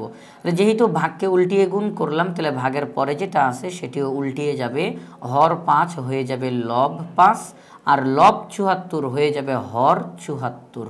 তাহলে এখন আমরা এখানে আমাদের একটা দেখতেছি গুণ চিহ্ন, তাহলে গুণের মতো আমরা একটা কাজ করব। আমরা দেখব কোনো লব এবং কোনো হর কাটাকাটি করা যায় কিনা, অর্থাৎ উপরে নিচে কাটাকাটি করা যায় কিনা। আমরা দেখতেছি যে 111 এবং 74 এই দুইটি সংখ্যার মধ্যে একটা সংখ্যা যায়, সেটা হচ্ছে 37। 37 74-এর মধ্যে যায় 2 বার, 37 দুগুণে 74, আর 37 111-র মধ্যে যায় 3 বার, 3 37-এ 111। এখন আপনারা যদি এই কাটাকাটিটা না করতে পারেন তাহলে কোনো সমস্যা নেই, তো আপনারা লবে লবে গুণ করবেন। 111-কে 5 দিয়ে গুণ করব, 4 দিয়ে 74-কে গুণ দিব, এক পর্যায়ে গিয়ে লবকে হর দ্বারা ভাগ করলেই ফলাফল বের হয়ে যাবে। আর এখানে যেহেতু কাটাকাটি আমরা করতে পারলাম এই জন্য আমরা কাটাকাটি করলাম। 74-এর মধ্যে 37 যায় 2 বার, 111-র মধ্যে 37 যায় 3 বার। এখন আর কোনো কাটাকাটি করা যায় না, তাহলে আমরা উপরে উপরে গুণ করব, অর্থাৎ লবে লবে গুণ, 3 5 15। এখন আমরা হরে হরে গুণ করব, 4 গুণ 2, 4 দুগুণে 8। আমরা দেখলাম আমাদের ফলাফল বের হইল 8/15। এটি একটি অপ্রকৃত ভগ্নাংশ, তাকে মিশ্র ভগ্নাংশে রূপান্তর করব। 8 15-র মধ্যে যায় একবার, 8 একে 8, আর বাকি থাকে কত? 15 হওয়ার জন্য আর কত বাকি থাকে? 7 বাকি থাকে। আমরা 7 হচ্ছে ভাগশেষ, তাকে উপরে লিখে দিলাম। এভাবে খুব সহজে করা যায় যে 8 15-র মধ্যে যায় একবার, তো এটা ভাগফল, আর 8 তো হরই থাকবে। ভাগশেষ কত? 15 হওয়ার জন্য আর কত দরকার? 8 15-র মধ্যে একবার গেলে হয় 8 একে 8, 15 হইতে হইলে আরও 7 দরকার, 7 হচ্ছে ভাগশেষ, তাকে আমরা এখানে লিখলাম। এভাবে ওরা মুখে মুখে করতে পারলে তো করা গেলই, আর যদি না করা যায় তাহলে আমরা এখানের মধ্যে রাফের মধ্যে করে নিব, কোনো সমস্যা নেই। আমরা যদি 15-কে 8 দ্বারা ভাগ করি, 8 15-র মধ্যে যায় একবার, 8 একে 8, 15 থেকে 8 বিয়োগ করলে হয় 7। ভাগফলকে সামনে লিখব, হর যা ছিল এখনও হর তাই থাকবে, ভাগশেষকে আমরা উপরে লিখব। আমরা তাহলে এখানের মধ্যে এই অঙ্কটার ভাগফল হিসাবে পেলাম 1/8। আমরা যে কোনো অঙ্ক এই একই পদ্ধতিতে করতে পারবো, যে যদি মিশ্র ভগ্নাংশ থাকে তাদেরকে অপ্রকৃত ভগ্নাংশে রূপান্তর করার পরে প্রথম ভগ্নাংশকে দ্বিতীয় ভগ্নাংশের বিপরীত ভগ্নাংশ দ্বারা গুণ করে দিব, তাহলে ফলাফল বের হয়ে যাবে। এখন এখানে এই যে 1 নম্বর অঙ্কটার মধ্যে তো দুইটা ভগ্নাংশ নাই, 5 এটা তো একটা পূর্ণ সংখ্যা, তাহলে এখানে আবার আমরা কি করব, সেটা হচ্ছে 5 তো কোনো সমস্যা নেই, তো আমরা এটা পুরোপুরি না করে আমরা একটু এখানে দেখিয়ে দিব। আগে এখানে লিখে নিই যে অতএব নির্ণেয় ভাগফল 1/8 আমরা এখানে ফলাফলটা লিখলাম। এই অঙ্কটা ভাগ করার পরে ফলাফল এটি বের হলো। এখন এই যে 1 নম্বর যে অঙ্কটা এটি একটু দেখিয়ে দিই, তা হচ্ছে এখানের মধ্যে যদি আমরা দেওয়া আছে 5/16/15, ঠিক আছে। পরবর্তী লাইনে গিয়ে 5 আমরা কি করব, ভাগকে উল্টিয়ে আমরা গুণ চিহ্ন দিয়ে দিব। তাহলে ভাগকে উল্টিয়ে যেহেতু গুণ চিহ্ন দিলাম, তাহলে ভাগের পরে যেটা আছে সেটা উল্টে যাবে, নিচের 16 চলে যাবে উপরে, উপরের 15 চলে যাবে নিচে। আমরা জানি 5-এর নিচে মনে মনে 1 আছে, তার মানে কি 5 উপরের সংখ্যা, কাটাকাটি করা যায়। 5-এর মধ্যে 5 যায় একবার, 15-এর মধ্যে 5 যায় 3 বার, তাহলে ফলাফল 16-1-16 আর নিচে হচ্ছে 3। এখন এটি একটি অপ্রকৃত ভগ্নাংশ, তাকে আমরা মিশ্র ভগ্নাংশে রূপান্তর করব। 3 16-এর মধ্যে কয়বার যায়, 5 বার যায়, তাহলে 3×5=15, 16 হওয়ার জন্য আর কত দরকার, 1 দরকার, 1কে আমরা উপরে লিখে দিব। এটাই হচ্ছে ফলাফল। আমরা তো 1 নম্বর অঙ্কটাও করে ফেললাম। তাহলে এখানে এই যে প্রথম যেই 1 নম্বর প্রশ্নটা, তার ফলাফল হচ্ছে 5/3/1। 3 নম্বর প্রশ্নটার সমাধান হচ্ছে 1/8/7। এবং এই একই পদ্ধতিতে ভাগ চিহ্ন থাকলে তাকে উল্টিয়ে গুণ করব, ভাগের ঠিক পরেরটা উল্টে যাবে, হর চলে যাবে লবে, লব চলে যাবে হরে। এরপরে আমরা কাটাকাটি করে বা গুণের যে নিয়ম, ওই নিয়মে করে ভাগফলটাকে বের করে ফেলবো। আমরা আশা করি এই একই পদ্ধতিতে যে কোনো ভাগের অঙ্ক আমরা করতে পারবো ইনশাআল্লাহ। আমরা এখানে আমাদের আরেকটি নতুন প্রশ্ন লিখলাম, বলা হয়েছে যে সরল করো। তো এখানে আমাদের 3টি প্রশ্ন দেওয়া, ক খ গ, এই 3টির মধ্যে আমরা যে কোনো একটি অঙ্ক করব, বাকিগুলো ওই একই নিয়মে করতে পারবো। তো এখানে আমাদের যে অঙ্কগুলো দেওয়া রয়েছে তাদের মধ্যে গ নাম্বার অঙ্কটা একটু বড়, তো এখানে আমরা এই অঙ্কটা করব, একই নিয়মে বাকি অঙ্কগুলো আমরা করতে পারবো। তাহলে আমরা এখানে লিখে নিব যে সমাধান গ। তাহলে এখানে মধ্যে আমরা সম্পূর্ণ প্রশ্নটা লিখে নিলাম। এখন আমরা পরবর্তী লাইনে গিয়ে আমরা এখন অঙ্কটা করব। আমরা একটু আগে যখন নিয়মগুলো শিখতেছিলাম যে ভগ্নাংশের সরলীকরণ কিভাবে সরল করা যায়, সেখানে আমরা একটা নিয়ম শিখেছিলাম বদমাশ। সেখানে সেই বদমাশ অনুযায়ী প্রথমে ব্র্যাকেটের কাজ, এখানে কোনো ব্র্যাকেট নাই, এরপরে অফ অর্থাৎ এর কাজ, এখানে এর রয়েছে, তাহলে আমরা এর কাজটা সবার আগে করব। আমরা এখানে লিখব 2/1 ভাগ 4/3 এর 9/8 গুণ, এটি একটি মিশ্র ভগ্নাংশ। তো এখানে আমরা এটিকে অপ্রকৃত ভগ্নাংশে রূপান্তর করব। 5-1 5 আর 4 যোগ করলে হয় 9, নিচে 5। এখন এই যে আমরা যে বললাম যে আমরা এর কাজটা করব, কিভাবে এর কাজটা করব, সেটা হচ্ছে এর কাজ এবং গুণের কাজ প্রায় একই রকমের। তাহলে 3-এর মধ্যে 3 যায় একবার, 9-এর মধ্যে 3 যায় 3 বার, কাটাকাটি করা গেল, আমরা কাটাকাটি করলাম। 4-এর মধ্যে 4 যায় একবার, 8-এর মধ্যে 4 যায় 2 বার। এখন আমরা পরবর্তী লাইনে যাব, 2/1 ভাগ 1 এর 2 অর্থাৎ 2-1 2, 1 এর 3 অর্থাৎ 3-1 3 গুণ 5/9। আমরা সেই বদমাশের যে নিয়মটা, সেই নিয়ম অনুযায়ী আমরা জানি যে ভাগ এবং গুণের মধ্যে ভাগের কাজটা আগে করব, ডিভিশন তারপর মাল্টিপ্লিকেশন। ডিভিশনের কাজটা আমরা আগে করি। আমরা জানি যে ডিভিশনের কাজ করতে গিয়ে ভাগের কাজটাও গুণের মাধ্যমে করা যায়। সেটা কিভাবে, সেটি হচ্ছে ভাগ চিহ্নটাকে উল্টিয়ে গুণ করে দিব এবং ভাগের ঠিক পরে যেটা থাকে তাকে আমরা উল্টিয়ে লিখব, অর্থাৎ হর চলে যাবে লবে, লব চলে যাবে হরে, আর এটা যা আছে তাই লিখব, গুণ 5/9। এখন আমরা দেখব যে এখানে কোনো কাটাকাটি করা যায় কিনা। আমরা দেখতেছি যে না, এখানের মধ্যে কোনো কাটাকাটি করা যায় না। তাহলে আমরা কি করব, উপরে উপরে গুণ, নিচে নিচে গুণ, এভাবে করে করে দিব। তাহলে 3-1 3, 3 9 27, 2 2 4, 4 5 20। আমরা দেখতেছি এটি একটি অপ্রকৃত ভগ্নাংশ, লব বড় হর ছোট। এটিকে আমরা মিশ্র ভগ্নাংশে রূপান্তর করব। 20 27-এর মধ্যে যায় একবার, তাহলে 20-1 20, 27 হওয়ার জন্য আর কত দরকার, 7 দরকার। এটি হচ্ছে ভাগশেষ। তাহলে আমরা বলতে পারি যে এই যে সরল করতে বলা হয়েছে আমাদেরকে এই প্রশ্নটির, এটি যদি আমরা নিয়ম অনুযায়ী সরল করি, ফলাফল বের হবে 1/20/7। আমরা অতএব লিখে দিব যে অতএব নির্ণেয় সরল মান হলো 1/20/7। এটি হচ্ছে আমাদের এই অঙ্কের সমাধান। আমরা আশা করি এই একই নিয়মে আমরা বাকি যে কোনো অঙ্ক করতে পারব। শুধু আমাদেরকে মনে রাখতে হবে বদমাশের যে নিয়মটা, সিরিয়ালটা, bracket, of, division, multiplication, addition, subtraction. এই নিয়ম অনুযায়ী আমরা প্রতিটা লাইনে লাইনে অঙ্ক করতে থাকবো। এখানে ব্র্যাকেট নাই, ঠিক আছে, ব্র্যাকেট না থাকলে তাহলে ব্র্যাকেট বাদে কোনটার কাজ আগে করতে হবে, সেটা হচ্ছে অফ মানে এরের কাজ। আমরা এরের কাজটা আগে করলাম। এবার এরের কাজের পরে কার কাজটা করতে হবে, ডিভিশন অর্থাৎ ভাগের কাজ, আমরা ভাগের কাজটা আগে করলাম। এরপরে মাল্টিপ্লিকেশন গুণের কাজ।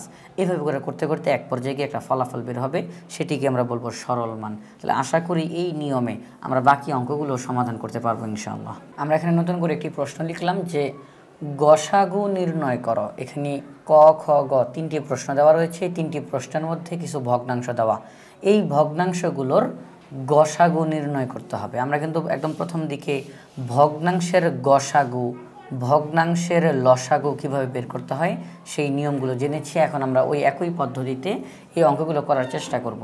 তো এখানে এই তিনটি প্রশ্নের মধ্যে গ নাম্বার প্রশ্নের মধ্যে ভগ্নাংশ বেশি দেওয়া রয়েছে, আমরা এটির সমাধান করে দেখাবো। এখন আমরা প্রশ্নটা এখানে মধ্যে লিখব, সমাধান গ, সম্পূর্ণ প্রশ্নটা এখানে মধ্যে লিখব। তাহলে এখানে আমরা প্রশ্নটা লিখলাম। এখন আমরা লিখব যে এখানে 9 সমস্ত 3 ভাগের 1 সমান 3 নং 27 আর 1 28, নিচে 3 অর্থাৎ মিশ্র ভগ্নাংশটিকে অপ্রকৃত ভগ্নাংশে রূপান্তর করলাম। 5 সমস্ত 5 ভাগের 2 সমান 5 5 25 আর 2 হচ্ছে 27, নিচে 5। এবারে 3 নম্বর যে ভগ্নাংশ 15 সমস্ত 4 ভাগের 3 সমান 4 15 60 আর 3 হচ্ছে 63, নিচে 4। তাহলে আমরা তিনটি মিশ্র ভগ্নাংশকে আমরা অপ্রকৃত ভগ্নাংশে রূপান্তর করলাম। 3 ভাগের 28, 5 ভাগের 27, 4 ভাগের 63। এই তিনটি ভগ্নাংশের আমরা এখন গসাগু নির্ণয় করব। এই তিনটি ভগ্নাংশের গসাগু নির্ণয় করা মানেই এই প্রশ্নের মধ্যে যে তিনটি ভগ্নাংশ তাদের গসাগু নির্ণয় করা। এখন গসাগু নির্ণয় করার পদ্ধতি কি? গসাগু নির্ণয় করার পদ্ধতি হচ্ছে যেই ভগ্নাংশগুলো দেওয়া থাকবে ওই ভগ্নাংশগুলোর লবগুলোর গসাগু ভাগ হরগুলোর লসাগু। যেহেতু আমাদের এখানে গসাগু বের করতে বলছে, তাহলে কি করতে হবে, তাহলে উপরে গসাগু, উপরে মানে কি লবগুলোর গসাগু, আর নিচে হরগুলোর লসাগু।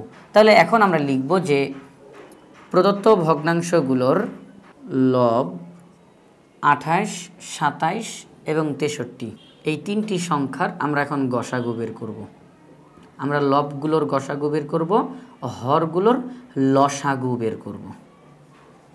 তাহলে এখন 28, 27, 63 এই তিনটি সংখ্যার গসাগু কত হবে, আমরা এটিকে রাফ হিসাবে করে নিতে পারি। আমাদের খাতার একদিকে রাফ করতে পারি যে 28, 27, 63। তাহলে এখন আমরা দেখব যে এমন কোনো মৌলিক সংখ্যা আছে কিনা যেটা এই তিনটার মধ্যে যায়, কিন্তু আমরা দেখতেছি যে না, এমন কোনো মৌলিক সংখ্যা নাই যেটা তিনটার মধ্যেই যাবে। তখন আমরা বলতে পারি যে বিপদের সঙ্গী হিসাবে 1 আছে। 1 যদিও মৌলিক সংখ্যা না, কিন্তু 1 ছাড়া তো আর কোনো সংখ্যাই তিনটার মধ্যে যায়ও না। তাহলে একই হচ্ছে গসাগু। 1 28-এর মধ্যে যায় 28 বার, 27-এর মধ্যে যায় 27 বার, 1 63-এর মধ্যে যায় 63 বার। তাহলে আমরা বলতে পারি 28, 27 এবং 63 এই তিনটি সংখ্যার গসাগু হলো 1। তাহলে এখানে আমরা গসাগুর জায়গাতে 1 লিখতে পারি, যে লবগুলোর গসাগু 1। এখন আমরা প্রদত্ত ভগ্নাংশগুলোর হর, ওইগুলোর লসাগু বের করব। এখানে আমাদের হর কি কি রয়েছে, হর 3, হর 5 এবং হর 4। আমরা এই 3, 5, 4-এর আমরা লসাগু বের করব। তাহলে 3, 5, 4-এর লসাগু কত হবে সেটি আমরা রাফ করে দেখতে পারি। এখানে একদিকে আমরা এখানের মধ্যে 3, 5, 4 লিখতে পারি। তো আমরা দেখব যে এমন কোনো মৌলিক সংখ্যা আছে কিনা যেটা কমপক্ষে 2টার মধ্যে যাবে। তো আমরা এখানে দেখতেছি যে না, এমন কোনো মৌলিক সংখ্যা নাই যেটা কমপক্ষে 2টার মধ্যে যায় না। 3 3-এর মধ্যে যায়, 4-এর মধ্যে 2 যায়, 3-এর মধ্যে 3 যায় কিন্তু বাকিগুলোর মধ্যে যায় না, 4-এর মধ্যে 2 যায় বাকিগুলোর মধ্যে যায় না, 5-এর মধ্যে 5 যায় বাকিগুলোর মধ্যে যায় না। তাহলে এমন কোনো মৌলিক সংখ্যা নাই যেটা কমপক্ষে 2টার মধ্যে যায়। তাহলে আমরা এখানের মধ্যে কোনো মৌলিক সংখ্যা নিতে পারবো না। তখন লসাগু বের করার নিয়ম হচ্ছে যেই সংখ্যাগুলো থাকে তাদের গুণফল বের করতে হয়, সেটাই লসাগু। 3 5 15, 4 15 60। আমরা বলবো 3 5 4 এই তিনটি সংখ্যার লসাগু হলো 60। আমরা এই 60কে এখানের মধ্যে লিখব। আমরা তাহলে যে তিনটি ভগ্নাংশ আমাদেরকে দেওয়া হয়েছে ওই তিনটি ভগ্নাংশের লবগুলোর গসাগু বের করলাম 1 এবং হরগুলোর লসাগু বের করলাম 60। এখন আমরা সূত্র অনুযায়ী এই মানগুলোকে বসাবো। আমরা লিখব যে আমরা জানি ভগ্নাংশ সমূহের গসাগু সমান যে সূত্রটা আমাদের জানা রয়েছে সেই সূত্রটা লিখব যে ভগ্নাংশগুলোর লবগুলোর গসাগু। তাহলে আমরা সম্পূর্ণ সূত্রটা এখানে লিখে নিলাম। সবার প্রথমে লিখলাম ভগ্নাংশ সমূহের লবগুলোর গসাগু, এরপরেই লিখলাম ভগ্নাংশ সমূহের হরগুলোর লসাগু। কারণ আমরা জানি যে গসাগু বের করতে হলেও গসাগু লসাগু বের করতে হবে, লসাগু বের করতে হলেও গসাগু লসাগু বের করতে হবে। এখন মূল যেই দেখার বিষয়টা সেটা হচ্ছে আমাদেরকে কি বের করতে বলছে। যদি আমাদেরকে গসাগু বের করতে বলে আমরা উপরে গসাগু করব আর নিচে লসাগু করব, আর আমাদেরকে যদি লসাগু বের করতে বলে আমরা উপরে লসাগু করব, নিচে গসাগু করব। অর্থাৎ এক কথায় যেটা আমাদেরকে করতে বলবে সেটা করব উপরে, অন্যটাও করব নিচে। তাহলে এখন এই যে আমরা 60/1 লিখলাম, কিভাবে করে লিখলাম সেটা হচ্ছে আমরা একটু আগেই কিন্তু বের করেছি যে লবগুলোর গসাগু হচ্ছে 1, আমরা 1 বসালাম, আর ভগ্নাংশ সমূহের হরগুলোর লসাগু আমরা বের করেছি 60, তো আমরা 60 লিখে দিলাম। এইভাবে করে আমরা বের করলাম 60/1। এখানে যেহেতু আর কোনো কাটাকাটি করা যায় না, তাহলে এটাই হচ্ছে ফলাফল। তাহলে আমাদেরকে যে 3টি ভগ্নাংশ দিয়েছে এই 3টি ভগ্নাংশের গসাগু হলো 60/1। আমরা ঠিক এই একই নিয়মে আমরা যে কোনো ভগ্নাংশের গসাগু বের করতে পারবো। অর্থাৎ যেই ভগ্নাংশগুলো দেওয়া থাকবে তাদের লবগুলোর গসাগু হরগুলোর লসাগু বের করে লবের জায়গায় সেই গসাগুটা বসাবো, হরের জায়গায় সেই লসাগুটা বসাবো, তাহলে আমাদের গসাগু বের করা হয়ে যাবে। তাহলে আশা করি এই একই পদ্ধতিতে আমরা যে কোনো ভগ্নাংশের গসাগু নির্ণয় করতে পারবো ইনশাআল্লাহ। এখন এই অঙ্কগুলোর মধ্যে এই খ নাম্বারটাতে একটা কথা বলি, তা হচ্ছে এখানে তো শুধু 8 রয়েছে, তাহলে আমাদের তো অঙ্ক করতে গিয়ে লবেরও দরকার, হরেরও দরকার। তাহলে এই 8 এখানে আমরা হিসাবটা করব কিভাবে। আমরা জানি যে কোনো সংখ্যার নিচে মনে মনে 1 থাকে। তাহলে এই যে 8, এই 8-এর নিচে মনে মনে 1 আছে। তাহলে 8-এর নিচে যদি 1 থাকে তার মানে কি 8 উপরে, তাহলে উপরে কি থাকে লব। তাহলে 8 হচ্ছে লব আর নিচে হর হচ্ছে 1। তাহলে 8কে আমরা লব বলবো আর 8-এর নিচে 1 তাকে আমরা হর বলবো। এইভাবে করে আমরা এই খ নাম্বার অঙ্কটাও করতে পারবো ইনশাআল্লাহ। আমরা এখানে নতুন করে একটি প্রশ্ন লিখলাম, লসাগু নির্ণয় করো। এখন আপনারা দেখতে পাচ্ছেন যে এখানে আমরা একটি লসাগু নির্ণয় করেও ফেলছি। তার কারণ হচ্ছে একটু আগে যেহেতু আমরা গসাগু বিস্তারিত আমরা লাইন বাই লাইন করলাম, এই জন্য এখন আমি পুরো অঙ্কটা উঠিয়ে ফেললাম যাতে করে প্রতিটা লাইন তাড়াতাড়ি বুঝিয়ে দিতে পারি। তো এখানে আমাদেরকে বলা হয়েছে লসাগু নির্ণয় করার জন্য 3টি প্রশ্ন দেওয়া রয়েছে, 1, 2, 3। এই 3টি প্রশ্নের মধ্যে 3 নম্বরে এখানে ভগ্নাংশগুলো 3টি ভগ্নাংশ দেওয়া রয়েছে। আমরা 3 নম্বর প্রশ্নটার সমাধান এখানে করলাম। কিভাবে করলাম? একটু আগে গসাগু যেই পদ্ধতিতে করেছিলাম ওই একই রকম পদ্ধতিতে লসাগু যেভাবে নির্ণয় করতে হয় আমরা করলাম। সেটা কি? আমাদেরকে যেই 3টি ভগ্নাংশ দেওয়া তাদেরকে সবার প্রথমে আমরা অপ্রকৃত ভগ্নাংশ তৈরি করলাম। এখন আমাদেরকে বলা হয়েছে লসাগু বের করো। তাহলে লসাগু বের করলে আমরা কি করব? লসাগু উপরে করতে হবে আর গসাগু নিচে করতে হবে। উপরে কি থাকে?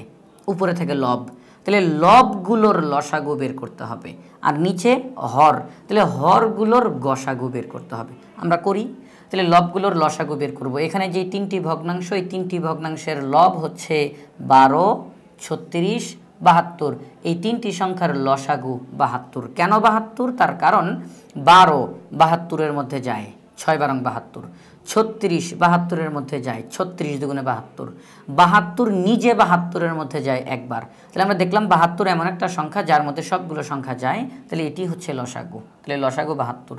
এবার হরগুলোর গসাগু বের করতে হবে। এখানে হর 5, এখানে হর 5, এখানে হর 25। তাহলে 5 5 25 এই 3টি সংখ্যার গসাগু বের করতে হবে। আমাদেরকে দেখতে হবে এমন কোনো মৌলিক সংখ্যা আছে কিনা যেটা সবগুলোর মধ্যে যায়। আছে, সেটা হচ্ছে 5। 5 5-এর মধ্যে যায় একবার, 5 5-এর মধ্যে যায় একবার, 5 25-এর মধ্যে যায় 5 বার। আমরা দেখলাম 5 5 25 এই 3টি সংখ্যার গসাগু হলো 5। এখন আমরা কি করব? শুধু এই দুইটা মানকে বসাবো। যে সূত্রটা আমাদের জানা আছে এই সূত্রটা আমরা লিখলাম, লসাগু বের করার যেই সূত্র, উপরে লসাগু নিচে গসাগু। এখন আমরা লসাগু বের করলাম 72, লিখলাম 72।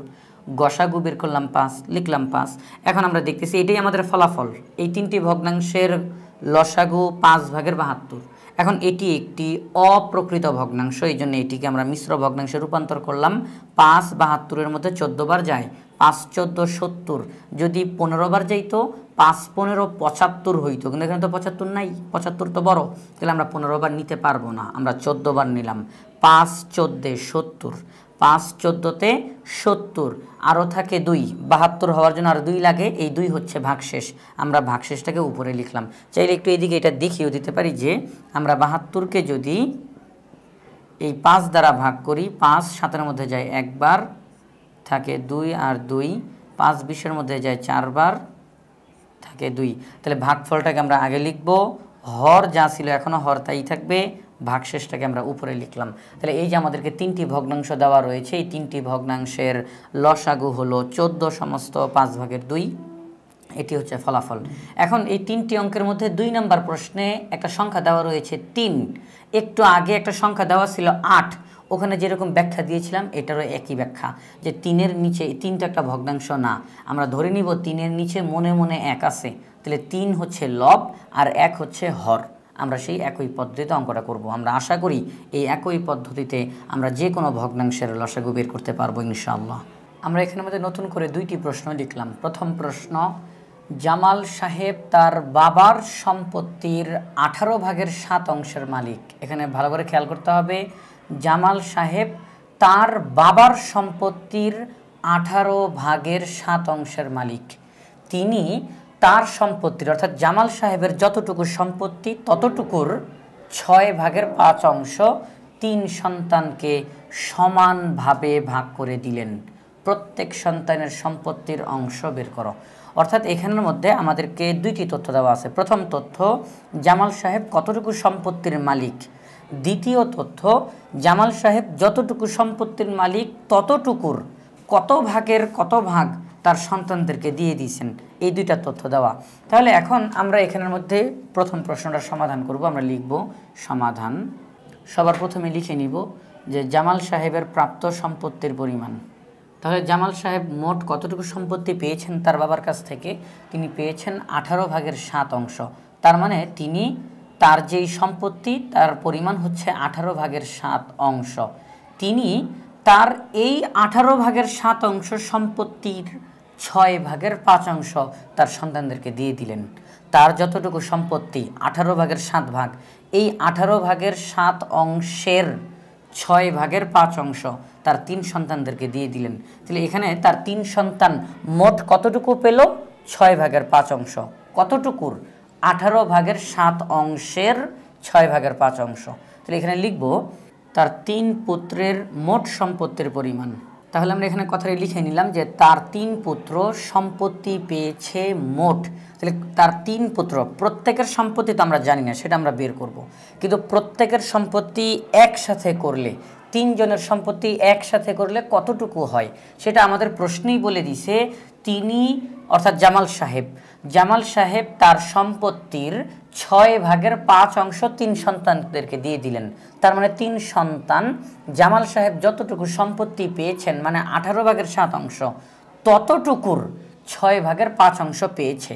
তাহলে আমরা এখানে লিখব যে 18/7 অর্থাৎ জামাল সাহেবের সম্পত্তি, এই ততটুকু এর 6/5। অর্থাৎ জামাল সাহেব কিন্তু সম্পূর্ণ সম্পত্তি দেয় নাই, তার জামাল সাহেবের সম্পত্তি যতটুকু তার 6/5 3 সন্তানদেরকে দিয়ে দিয়েছেন। এবার আমরা পরবর্তী লাইনে গিয়ে আমরা তাহলে 3 সন্তান কতটুকু পেল মোট সেটা আমরা বের করব। এখানে আমরা করতে পারি যে কোনো কাটাকাটি এখানে আমাদের যাচ্ছে না, তাহলে উপরে উপরে গুণ, নিচে নিচে গুণ। 5 7 35 আর 6 18 108। অর্থাৎ আমরা পেয়ে গেলাম জামাল সাহেবের 3 পুত্র সম্পত্তি পেয়েছে মোট 108/35। অর্থাৎ জামাল সাহেবের যতটুকু সম্পত্তি তার 6/5। এখন আমরা তো জানি না যে জামাল সাহেবের সম্পত্তির 6/5 বলতে কতটুকুকে বোঝানো হচ্ছে। আমরা এই মাত্র বের করলাম জামাল সাহেবের সম্পত্তির 6/5 বলতে 108/35 অংশকে বোঝানো হচ্ছে। এটা হচ্ছে 3 জনে মিলে পেয়েছে, 3 জনে মিলে 108/35 অংশ পেয়েছে। এখন আমরা বের করব প্রত্যেকে তাহলে কতটুকু পেয়েছে। আমরা লিখব অতএব প্রত্যেক সন্তান সম্পত্তি পেয়েছে। তাহলে 3 জনে মিলে প্রত্যেকের সম্পত্তি একসাথে করার পরে যদি 108/35 অংশ হয়, তাহলে 3 জনে প্রত্যেকে কতটুকু করে পাবে আমরা তাহলে এখানে ভাগ করব। 3 জনের সম্পত্তি একসাথে 108/35, সেখান থেকে আমরা 3 জনকে প্রত্যেকে আলাদা আলাদা করে দিয়ে দিব, তাহলে আমরা ভাগ ভাগ করে দিব, বলেই দিছে সমানভাবে ভাগ করে দিছে, অর্থাৎ কেউ বেশি কেউ কম না, সবাই সমান সমান। তাহলে আমরা 3 দিয়ে ভাগ করব, কারণ সন্তান তো 3 জন, তাহলে 3 জনে মিলে পায় 108/35। আমরা যদি এখন এক একজন কতটুকু করে পাই, তাহলে আমরা সেটা বের করার জন্য 3 দিয়ে ভাগ করব, পাশে লিখে দিব অংশ। আমরা আজকের আলোচনার একেবারে শুরুর দিকে ভগ্নাংশের ভাগ কিভাবে করতে হয় সেটা শিখেছি। 108/35 ভাগকে উল্টিয়ে গুণ করব, ভাগের পরে যেই 3 আছে সেটিও উল্টিয়ে যাবে, 3-এর নিচে মনে মনে 1 চলে যাবে উপরে, 3 চলে যাবে নিচে, পাশে লিখে দিব অংশ। এখন আমরা দেখতেছি এখানে কোনো কাটাকাটি করা যায় না উপরে নিচে, তাহলে আমরা উপরে উপরে গুণ, নিচে নিচে গুণ, 35-একে 35 আর 3 দ্বারা 108কে গুণ দিলে হবে 324, পাশে লিখে দিব অংশ। তাহলে এখানে আমরা কি বলতে পারি, তাহলে জামাল সাহেবের প্রত্যেক সন্তান সম্পত্তি পেয়েছে 324/35 অংশ। এখানে একটা লক্ষণীয় বিষয়, জামাল সাহেব কিন্তু সম্পূর্ণ সম্পত্তির মালিক না। জামাল সাহেবের বাবার যতটুকু সম্পত্তি ছিল সেখানের 18/7 18/7 জামাল সাহেব পেয়েছেন। ওই 18/7 যতটুকু হয় ততটুকুর 6/5 তিনি এবার তার 3 সন্তানকে দিয়ে দিয়েছেন। তাহলে 6/5 অংশতে কতটুকু হয় সেটা আমরা বের করলাম, 108/35 অংশ। তাহলে আমরা বলতে পারি জামাল সাহেবের 3 ছেলে একসাথে 108/35 অংশ সম্পত্তি পেল। আমাদের প্রশ্নে জিজ্ঞাসা করছে প্রত্যেক সন্তান কতটুকু সম্পত্তি পেল। তাহলে 108/35 মানে কি, 3 জনে একসাথে। আমরা এবার 3 জনকে আলাদা করব, প্রত্যেকেরটা আলাদা করব, আমরা 3 দ্বারা ভাগ করলাম, ভাগের যেই নিয়ম অনুযায়ী আমরা অঙ্কটা করলাম, আমরা পেয়ে গেলাম জামাল সাহেবের প্রত্যেক সন্তান 324/35 অংশ সম্পত্তি পেল। তাহলে এটি হচ্ছে আমাদের উত্তর। তাহলে এই যে আমরা প্রথম অঙ্কটা করলাম, দ্বিতীয় অঙ্কটা বলা হয়েছে 2টি ভগ্নাংশের গুণফল। 2টি আলাদা আলাদা ভগ্নাংশের গুণফল 48 সমস্ত 8/1। তার মানে কি, এই 48 সমস্ত 8/1 এই ফলাফলটার ভিতরে 2টি ভগ্নাংশ ঢুকানো আছে। 2টি ভগ্নাংশকে গুণ করার কারণে এই ফলাফলটা বের হয়েছে। ওই 2টি ভগ্নাংশের একটি ভগ্নাংশ হলো 1/32। আমি আবারও বলতেছি, যেই 2টি ভগ্নাংশকে গুণ করার কারণে এই ফলাফলটা বের হয়েছে, ওই 2টি ভগ্নাংশ তো আমাদের জানা নাই। ওই 2টি ভগ্নাংশের মধ্যে একটি ভগ্নাংশ হলো 1/32। তারা জানতে চায় অপর ভগ্নাংশটি কত। খুব সহজ, আমরা করব কি, এই যে গুণফল, এখানের মধ্যে 2টা ভগ্নাংশকে ঢুকানো আছে, এই গুণফলটাকে আমরা একটি ভগ্নাংশ যেটা দেওয়া আছে এটি দিয়ে ভাগ করব, যেই ফলাফলটা পাবো সেটাই হচ্ছে অপর ভগ্নাংশ। আমরা এই পদ্ধতিতে দ্বিতীয় অঙ্কটার সমাধান করতে পারবো ইনশাআল্লাহ। আমাদের এখানে তাহলে একটা প্রশ্ন আমরা লিখলাম, যেখানে বলা হয়েছে যে একটি পানি ভর্তি বালতির ওজন 16 সমস্ত 2/1 কেজি। বালতির 4/1 অংশ পানি ভর্তি থাকলে তার ওজন 5 সমস্ত 4/1 কেজি হয়। খালি বালতির ওজন নির্ণয় করো। তাহলে এখানে আমাদের 2টা তথ্য দেওয়া আছে। প্রথম তথ্য, পানি ভর্তি বালতি। পানি ভর্তি বালতি অর্থাৎ যেই বালতিটা, সেই বালতিটা পুরোটা পানি দ্বারা ভর্তি। তাহলে এখানে 2টা ওজন, কারণ বালতির নিজের একটা ওজন আছে, বালতির নিজের একটা ওজন আছে এবং পানির ওজন আছে। তাহলে বালতির ওজন আর পানির ওজন মিলে 16 সমস্ত 2/1 কেজি। যেমন এই যে এখানে আমি একটু উদাহরণ একটু বোঝানোর জন্য আর কি এটা আঁকলাম, যদিও এটা বালতির মতো হয় নাই, কিন্তু এটা শুধুমাত্র বোঝানোর জন্য আঁকলাম যে এটি একটি বালতি এবং এই বালতিটা সম্পূর্ণটা পানি দ্বারা ভর্তি। তো তারা বলতেছে যে তখন এটির ওজন হবে 16 সমস্ত 2/1 কেজি। অর্থাৎ সম্পূর্ণ বালতি যখন পানি দ্বারা ভর্তি থাকে তখন বালতির ওজন পানির ওজন একসাথে করলে 16 সমস্ত 2/1 কেজি হয়। আবার তারা আরেকটা তথ্য দিছে যে ওই বালতির 4/1 ওই বালতিটিকে যদি আমরা 4টা ভাগ করি, 1 ভাগ 2 ভাগ 3 ভাগ আর এই যে আরেকটা ভাগ, টোটাল 4টা ভাগ, আমরা যদি ওই বালতিটিকে 4টা ভাগ করি আর সেই 4/1 যদি পানি দ্বারা ভর্তি থাকে, 4/1 যদি পানি দ্বারা ভর্তি থাকে, তাহলে তখন ওই বালতির ওজন হয় 5 সমস্ত 4/1 কেজি। এখানে দুইটা তথ্য ভালো করে একটু খেয়াল করতে হবে। প্রথমত, সম্পূর্ণ বালতিতে পানি থাকলে ওজন হয় 16 সমস্ত 2/1 কেজি। আরেকটা তথ্য, সম্পূর্ণ বালতিতে পানি নাই, ওই বালতির 4/1 মধ্যে পানি আছে, বাকি 3 মধ্যে কিন্তু পানি নাই। তখন তার ওজন কতটুকু হয়?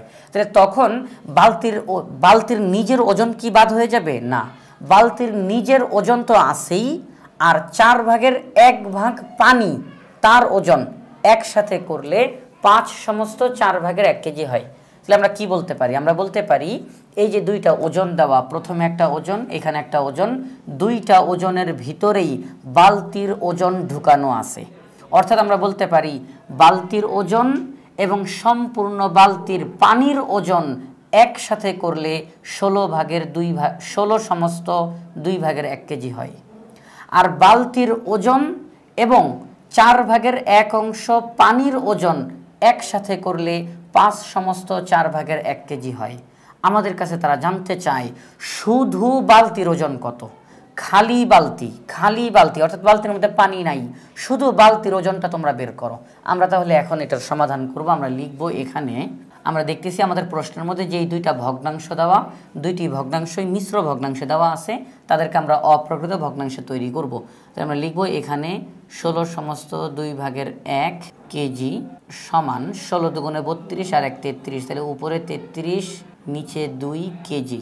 দ্বিতীয় যেই তথ্যটা দেওয়া 5 সমস্ত 4/1 কেজি সমান 4 5 20 আর 1 21, উপরে 21 নিচে 4, পাশে লিখব কেজি। এখন আমরা যেই লাইনটা লিখব, এইটা লাইনটা লেখার পরে আপনাদের বুঝতে খুবই সুবিধা হবে। আমরা লাইনটা আগে লিখে ফেলি। তাহলে আমরা এই দুইটি লাইন এখানে আমাদের লিখে নিলাম। প্রথম লাইন কি লিখলাম? বালতির ওজন যোগ বালতির 1 অংশ বা সম্পূর্ণ অংশ পানির ওজন সমান 2/33 কেজি। মনে রাখতে হবে 2/33 কেজি বলতে কিন্তু 16 সমস্ত 2/1 কেজিকে বোঝানো হচ্ছে। অর্থাৎ এই বালতি এবং পুরো বালতির পানি একসাথে, এই যে মাঝখানে যোগ চিহ্ন দিলাম, যে বালতির ওজন আর বালতির পানির ওজন একসাথে করলে 2/33 কেজি। দ্বিতীয় লাইনটা কি লিখলাম? বালতির ওজন আর 4/1 পানির ওজন একসাথে করলে 4/21 কেজি।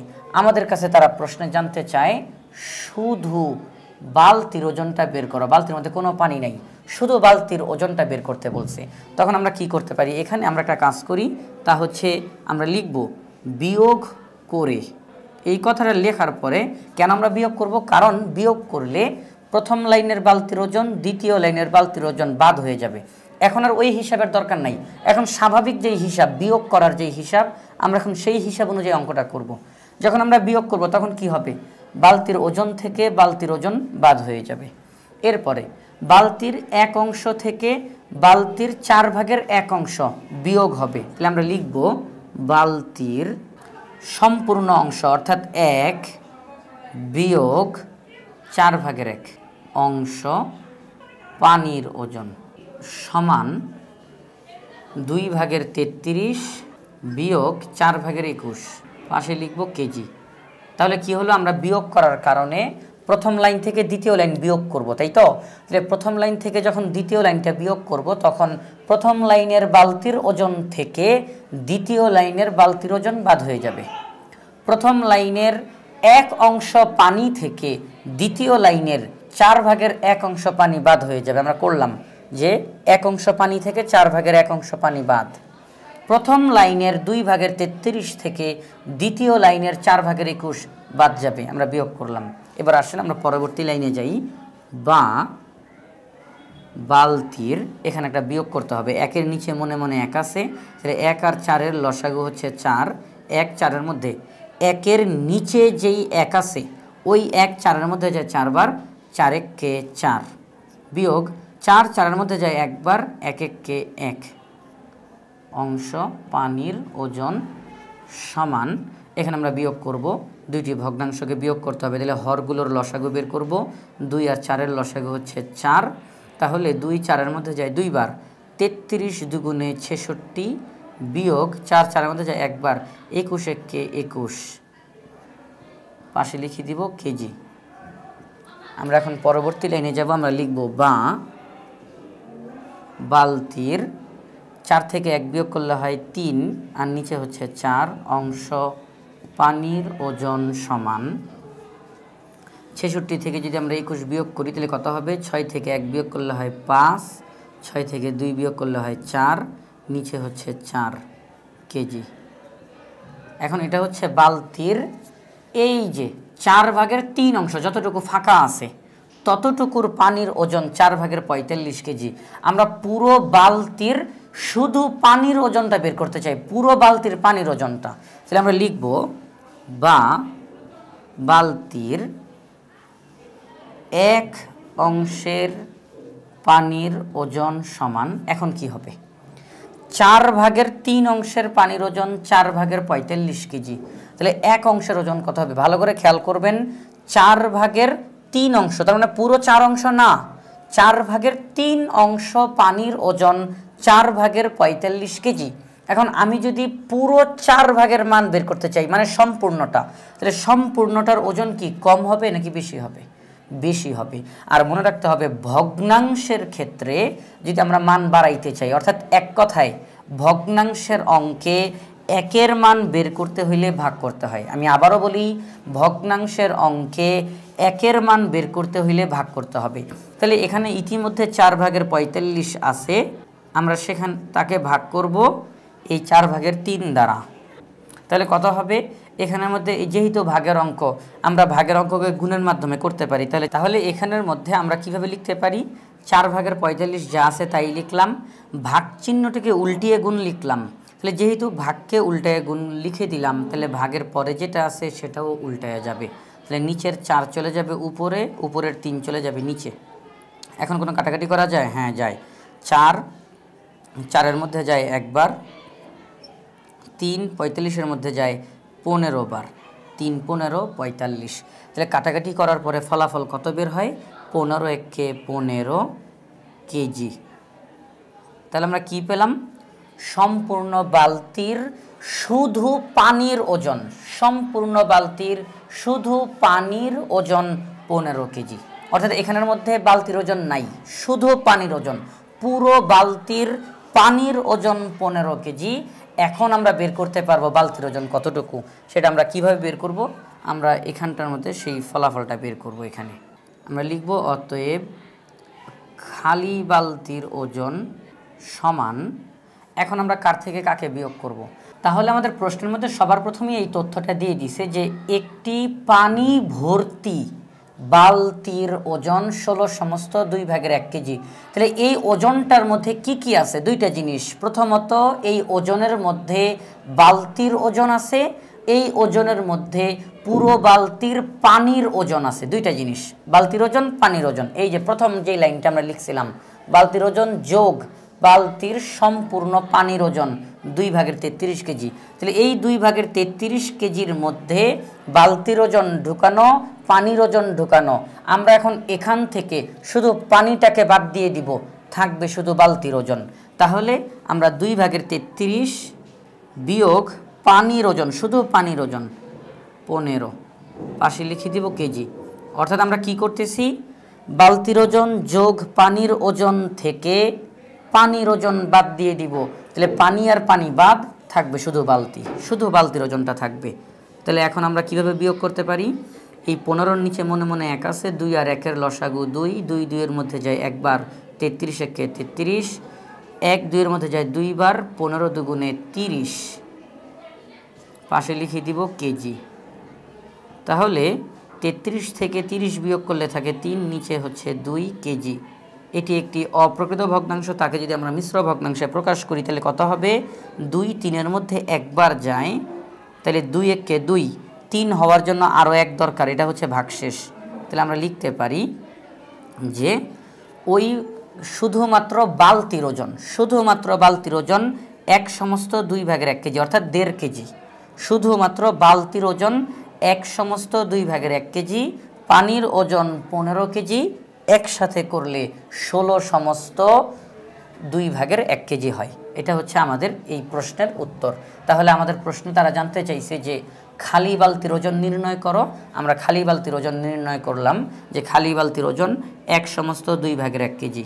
কিভাবে বের করলাম আরেকবার বলি একেবারে তাড়াতাড়ি। সেটি হচ্ছে বালতির ওজন, কারণ বালতির নিজের একটা ওজন আছে, আর পানির ওজন। বালতির ওজন আর পানির ওজন একসাথে করলে 16/2 কেজি হয়। তাকে আমরা অপ্রকৃত ভগ্নাংশে রূপান্তর করলে হয় 2/33 কেজি।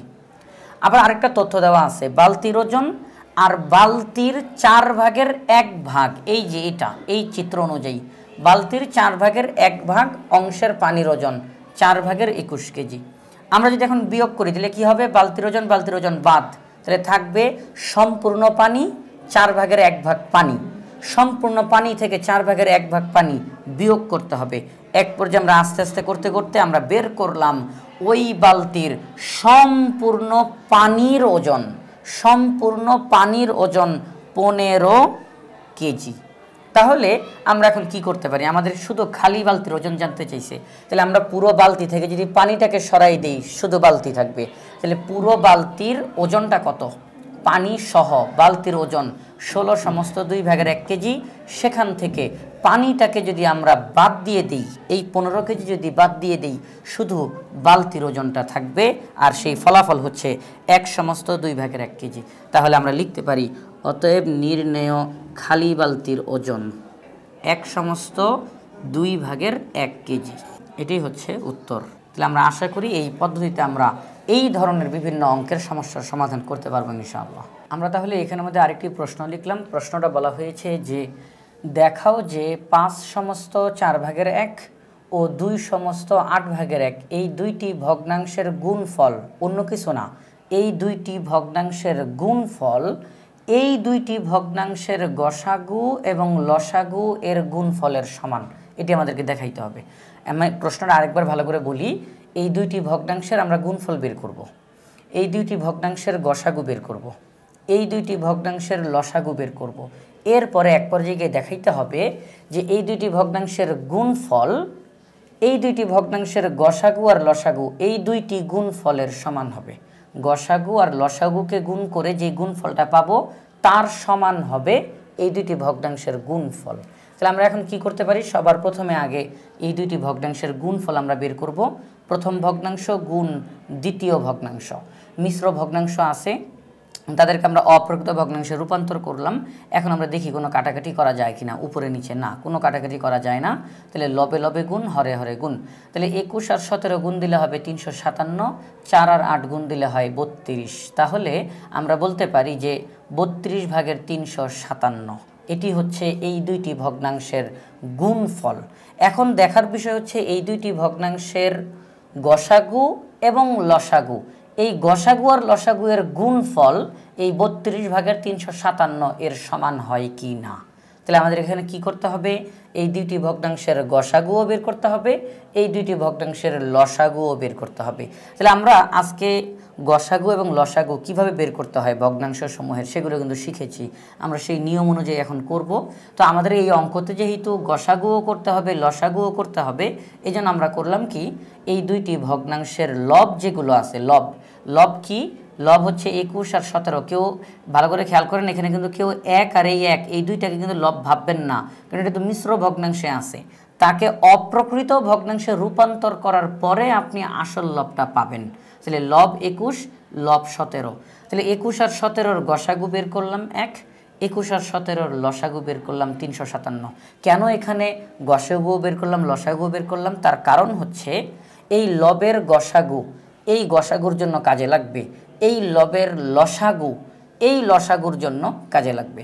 এখন আমরা এই ভগ্নাংশগুলোর হর সমূহের গসাগু বের করলাম, লসাগু বের করলাম। কেন বের করলাম, কারণ হরের গসাগু লসাগু বের করার সময় কাজে লাগবে, হরের লসাগু গসাগু বের করার সময় কাজে লাগবে। এই কারণে দেখেন, এখন আপনারা পুরোটা ক্লিয়ার হয়ে যাবেন। ভগ্নাংশগুলোর আমরা গসাগু বের করব। এই যে প্রথম যেই গসাগুর কথা বলছে, আমরা এখন গসাগু বের করব। গসাগুর সূত্রটা লিখলাম, ভগ্নাংশগুলোর লবগুলোর গসাগু ভগ্নাংশগুলোর হরগুলোর লসাগু। তার মানে কি, লবের গসাগু হরের লসাগু আমাদের দরকার হয়েছে। তাহলে লবের গসাগু কি 1, আমরা লিখলাম 1। হরের লসাগু কি 8, আমরা লিখলাম 8। তার মানে ওই দুইটি ভগ্নাংশের গসাগু আমরা বের করলাম 8/1। ঠিক আছে, গসাগু বের করা হইল। এখন আমরা লসাগু বের করব। কিভাবে করব? লসাগু বের করার সূত্রটা লিখলাম, লবগুলোর লসাগু ভাগ হরগুলোর গসাগু। তাহলে লবগুলোর লসাগু কি আমরা বের করেছি, লসাগু 357 লিখলাম। হরগুলোর গসাগু কি আমরা বের করেছি 4 লিখলাম। তার মানে ওই দুইটি ভগ্নাংশের লসাগুও বের করা হয়ে গেল 4/357। এখন আমরা দেখব এই গসাগু আর লসাগু এই দুইটার গুণফল 32/357 এর সমান হয় নাকি হয় না, সেটা আমরা দেখব। তাহলে এখন আমরা গসাগু আর লসাগুর গুণফল বের করব। ভগ্নাংশদ্বয়ের গসাগু গুণ ভগ্নাংশদ্বয়ের লসাগু সমান, আমরা গসাগুকে লিখলাম, লসাগুকে লিখলাম। আপনারা কিন্তু চাইলে লাইন বাই লাইন নিচে নিচে লিখতে পারবেন, যে এই যে লাইনটা লিখলাম এরপরে 8/1 নিচে, 4/357 নিচে, এইভাবে করে লিখতে পারবেন। কিন্তু ওইভাবে করে লিখলে অঙ্কটা অনেক লম্বা হয়, এই জন্য ওইভাবে না করে আমরা এইভাবে করে পাশাপাশি লিখে দিলে লাইনটা কম হবে। যেমন এটা আমরা লিখলাম 1 লাইন, কিন্তু এটা যদি আমরা উপরে নিচে লিখতে চাই হয়ে যাবে 3 line. 1 line, 2 line, 3 line, 3 line হয়ে যাবে। তাহলে অঙ্কটা অনেক লম্বা দেখা যাবে, এই জন্য আমরা পাশাপাশি করলাম। তাহলে আমরা এখানের মধ্যে গসাগু এবং লসাগু লিখলাম। এখন আমরা দেখি গুণটা করি। আমরা দেখি এখানে উপরে নিচে কাটাকাটি করা যায় কিনা, কিন্তু কাটাকাটি করা যায় না। তাহলে আমরা উপরে উপরে গুণ, নিচে নিচে গুণ, 4 32, 357 357। তাহলে আমরা দেখলাম যে ওই দুইটি ভগ্নাংশের গসাগু এবং ওই দুইটি ভগ্নাংশের লসাগু গুণ করলে হয় 32/357 এবং ওই দুইটি ভগ্নাংশের গুণফল, ওই দুইটি ভগ্নাংশকে গুণ করলে ফলাফল হয় 32/357। তাহলে দুইটাই তো সমান সমান, এখানেও 32/357, এখানেও 32/357, উভয়টাই সমান। সুতরাং আমরা বলতে পারি যে এই দুইটি ভগ্নাংশের গুণফল এই দুইটি ভগ্নাংশের গসাগু এবং লসাগু এর গুণফলের সমান। তাহলে আমাদেরকে বলছে দেখাও, আমরা পুরো অঙ্কটা করে দেখিয়ে দিলাম। আমরা লাস্টে লিখে দিব যে এই দুইটি ভগ্নাংশের গুণফল এদের গসাগু এবং এদের লসাগু, এই গসাগু আর লসাগু এর গুণফলের সমান দেখানো হলো। তাহলে আশা করি আমরা অঙ্কটা বুঝতে পারলাম। এই নিয়মে আমরা আরও অঙ্ক করতে পারবো ইনশাআল্লাহ। আমরা এখানে মধ্যে আরও বেশ কয়েকটি প্রশ্ন লিখলাম এবং উপরে লেখা রয়েছে সরল করো, অর্থাৎ এখানে যতগুলো অঙ্ক রয়েছে সবগুলো অঙ্ক সরল করতে হবে। এখানে সর্বমোট 6টি অঙ্ক রয়েছে, 1 থেকে শুরু করে 6 পর্যন্ত 6টি অঙ্ক।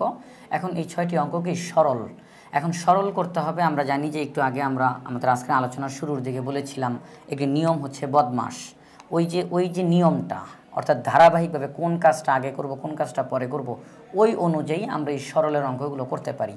তো এই যে 6টি অঙ্ক, এর মধ্যে সবচেয়ে বড় অঙ্কটি হচ্ছে এই যে 6 নাম্বার অঙ্ক, যেটি সবচেয়ে বড় দেখা যাচ্ছে। এই প্রশ্নটির আমরা এখন সমাধান করব, কারণ বড়টির যদি সমাধান করি তাহলে ছোটোগুলো তো আমরা এমনি পারবো ইনশাআল্লাহ, আর ছোটোটি যদি সমাধান করি বড়টি করতে একটু সমস্যা হতে পারে। এই জন্য বড়টি করব যাতে আমাদের অন্য অঙ্কগুলো যেন আমরা সমাধান করতে পারি। তো আমরা এখন এই 6 নাম্বার প্রশ্ন সম্পূর্ণটা মনে রাখবেন। 6 নাম্বার প্রশ্ন কিন্তু এখানে শেষ না, এখানে আরও যে এখানে কিছুটা রয়েছে, আমি এখানে লিখলাম না, তাহলে লেখাটা এইদিকে চলে আসবে। আমি লেখাটাকে অল্প একটু লেখা এদিকে নিয়ে আসলাম। 6 নাম্বার প্রশ্নটা এখন সম্পূর্ণ প্রশ্নটা এখানের মধ্যে আমরা লিখব। তাহলে এখানের মধ্যে আমরা প্রশ্নটা লিখলাম। এখন পরবর্তী লাইনে গিয়ে আমরা কি করব, তা হচ্ছে আমরা জানি যে সবার প্রথমে বি অর্থাৎ ব্র্যাকেট বন্ধনীর কাজ করতে হবে এবং বন্ধনীগুলোর মধ্যে আবার ফার্স্ট ব্র্যাকেটের কাজ আগে করতে হবে। কিন্তু আমরা ফার্স্ট ব্র্যাকেটের কাজ করার আগে এখানের মধ্যে আমরা দেখতেছি এটি মিশ্র ভগ্নাংশ এবং আরও অনেকগুলো মিশ্র ভগ্নাংশ আছে। তাহলে আমরা এখানের মধ্যে কি করব, সবার প্রথমে মিশ্র ভগ্নাংশগুলোকে অপ্রকৃত ভগ্নাংশে রূপান্তর করে তারপরে বদমাশ যে নিয়মটা, ওই নিয়ম অনুযায়ী আমরা অঙ্কটা করতে থাকব। আমরা যখন মিশ্র ভগ্নাংশকে অপ্রকৃত ভগ্নাংশে রূপান্তর করব, এতে কিন্তু মানের কোনো পরিবর্তন হয় না, মান কিন্তু একই থাকে। মিশ্র ভগ্নাংশ আর অপ্রকৃত ভগ্নাংশ দুইটা তো একই জিনিস, শুধু দেখতে একটু ভিন্ন রকম। একটা মিশ্র ভগ্নাংশ আর একটা অপ্রকৃত ভগ্নাংশ, কিন্তু মান একই। অর্থাৎ আমরা যখন এখন মিশ্র ভগ্নাংশগুলোকে অপ্রকৃত ভগ্নাংশে রূপান্তর করব, এতে এই লাইনের কোনো মানের পরিবর্তন ঘটবে না। এরপরে আমরা যখন বদমাশের নিয়ম অনুযায়ী ব্র্যাকেট অফ ডিভিশন এই নিয়ম অনুযায়ী যখন আমরা অঙ্কটা করতে থাকবো, তখন মান আস্তে আস্তে পরিবর্তন হতে থাকবে।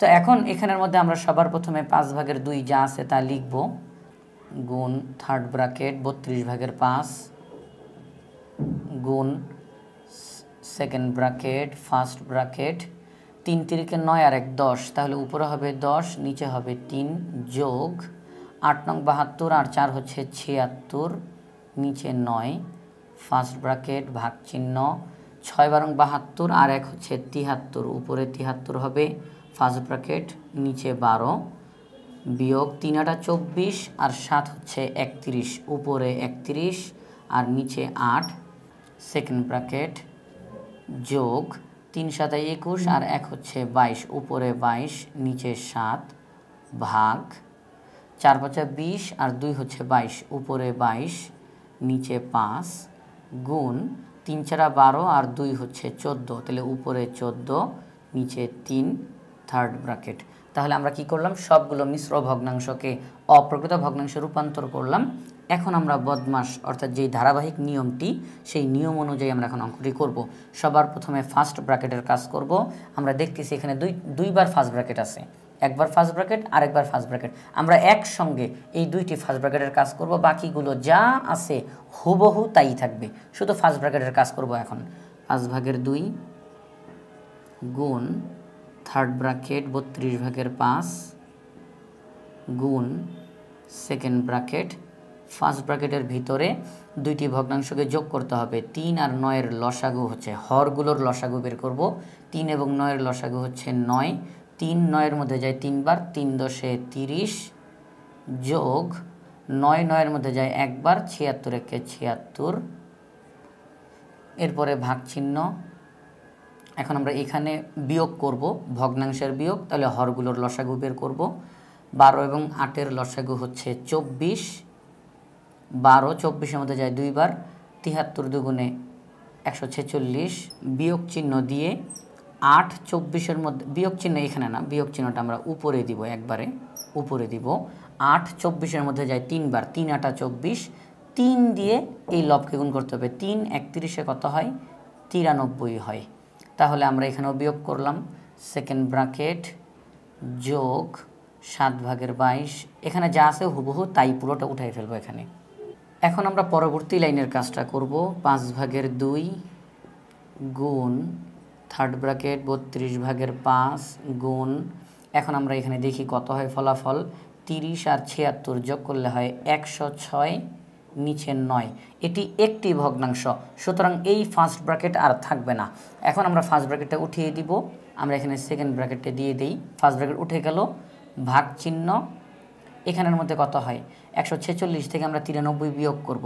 6 থেকে 3 বিয়োগ করলে হয় 3, আর 4 থেকে তো 9 বিয়োগ করা যাবে না, তাহলে 14, 14 থেকে 9 গেলে আর থাকে 5, অর্থাৎ 146 থেকে 93 বিয়োগ করলে হয় 53, নিচে 24। এখানেও ফার্স্ট ব্র্যাকেটটা উঠে যাবে, কারণ এটা একটা ভগ্নাংশ। যখনই একটা সংখ্যা বা একটা ভগ্নাংশ হয়ে যাবে, আমরা ফার্স্ট ব্র্যাকেট হোক সেকেন্ড ব্র্যাকেট হোক, যেই ব্র্যাকেটটা ওইটার সাথে ছিল তাকে উঠিয়ে দিব। তাহলে এখানের মধ্যে পুরোটা একটা ভগ্নাংশ হয়ে গেছে, ফার্স্ট ব্র্যাকেট চলে গেল, পুরোটা একটা ভগ্নাংশ হয়ে গেছে, ফার্স্ট ব্র্যাকেট উঠে গেল। এখন সেকেন্ড ব্র্যাকেট থাকবে যোগ 7/22 ভাগ 5/22 গুণ 3/14 থার্ড ব্র্যাকেট। পরবর্তী লাইনে গিয়ে আমরা এখন সেকেন্ড ব্র্যাকেটের কাজ করব। ফার্স্ট ব্র্যাকেটের কাজ শেষ, এবার সেকেন্ড ব্র্যাকেটের কাজ। সেকেন্ড ব্র্যাকেট ব্যতীত বাকি যা আছে হুবহু তাই থাকবে। তাহলে আমরা এখন সেকেন্ড ব্র্যাকেটের কাজ করব। সেকেন্ড ব্র্যাকেটের ভিতরে আমরা দেখতেছি একটা ভাগ চিহ্ন আছে। তাহলে আমরা কি করতে পারি, আমরা কিন্তু আজকের ক্লাসের শুরুর দিকে আমরা শিখেছিলাম যে ভাগ চিহ্নকে আমরা যদি উল্টিয়ে গুণ করে দেই, তাহলে ভাগের পরে যেটা থাকে সেটা উল্টিয়ে যায়। 24 চলে যাবে উপরে, 53 চলে যাবে নিচে। সেকেন্ড ব্র্যাকেটটা দিয়ে বাকি যা আছে হুবহু তাই লিখে ফেলবো। এখন আমরা দেখব যে এখানের মধ্যে কোনো কাটাকাটি করা যায় কিনা। হ্যাঁ যায়, 53-এর মধ্যে 53 যায় একবার, 106-এর মধ্যে 53 যায় 2 বার, 53 দুগুণে 106। এবার 9-এর মধ্যে 3 যায় 3 বার, 3 3-কে 9, 24-এর মধ্যে 3 যায় 8 বার, 3 8 24। পরবর্তী লাইনে যাই, আমরা এখানে কাটাকাটি করলাম। এখন পরবর্তী লাইনে গিয়ে 5/2 গুণ থার্ড ব্র্যাকেট 32/5 গুণ, এখন সেকেন্ড ব্র্যাকেটের মধ্যে আমরা দেখি যে এটিকে একটি ভগ্নাংশ হয় নাকি একাধিক ভগ্নাংশ হয়। একাধিক ভগ্নাংশ হলে সেকেন্ড ব্র্যাকেট উঠাবো না, আর যদি একটি ভগ্নাংশ হয়ে যায় সেকেন্ড ব্র্যাকেট উঠে যাবে। 2 গুণ 8, 8 দুগুণে 16, 3 গুণ 1, 3 1 3। তাহলে আমরা দেখলাম একটি ভগ্নাংশ হয়ে গেছে, তাহলে আর সেকেন্ড ব্র্যাকেট দিব না। তাহলে সেকেন্ড ব্র্যাকেটের সামনে গুণ চিহ্ন আছে, তাহলে গুণ চিহ্ন এখানে থাকবে আর একটি ভগ্নাংশ 3/16 সেকেন্ড ব্র্যাকেটের ভিতরের মান। এরপরে বাকিটা যা আছে হুবহু তাই লিখে ফেলবো। এখন আমরা পরবর্তী লাইনে গিয়ে 5/2 গুণ থার্ড ব্র্যাকেট 32/5 গুণ 3/16 যোগ 7/22। আমরা আগে ভাগের কাজটা করব। আমরা এখন থার্ড ব্র্যাকেটের তো কাজটা করব, থার্ড ব্র্যাকেটের ভিতরে কার কাজ করব সেটি হচ্ছে ভাগের কাজটা আগে করব। তাহলে ভাগের কাজটা কীভাবে করা যায়, ভাগকে উল্টিয়ে গুণ করে দিলে ভাগের পরে যেটা থাকে 5/22 সেটি উল্টে যাবে, 5 চলে যাবে উপরে, 22 চলে যাবে নিচে, গুণ 3/14।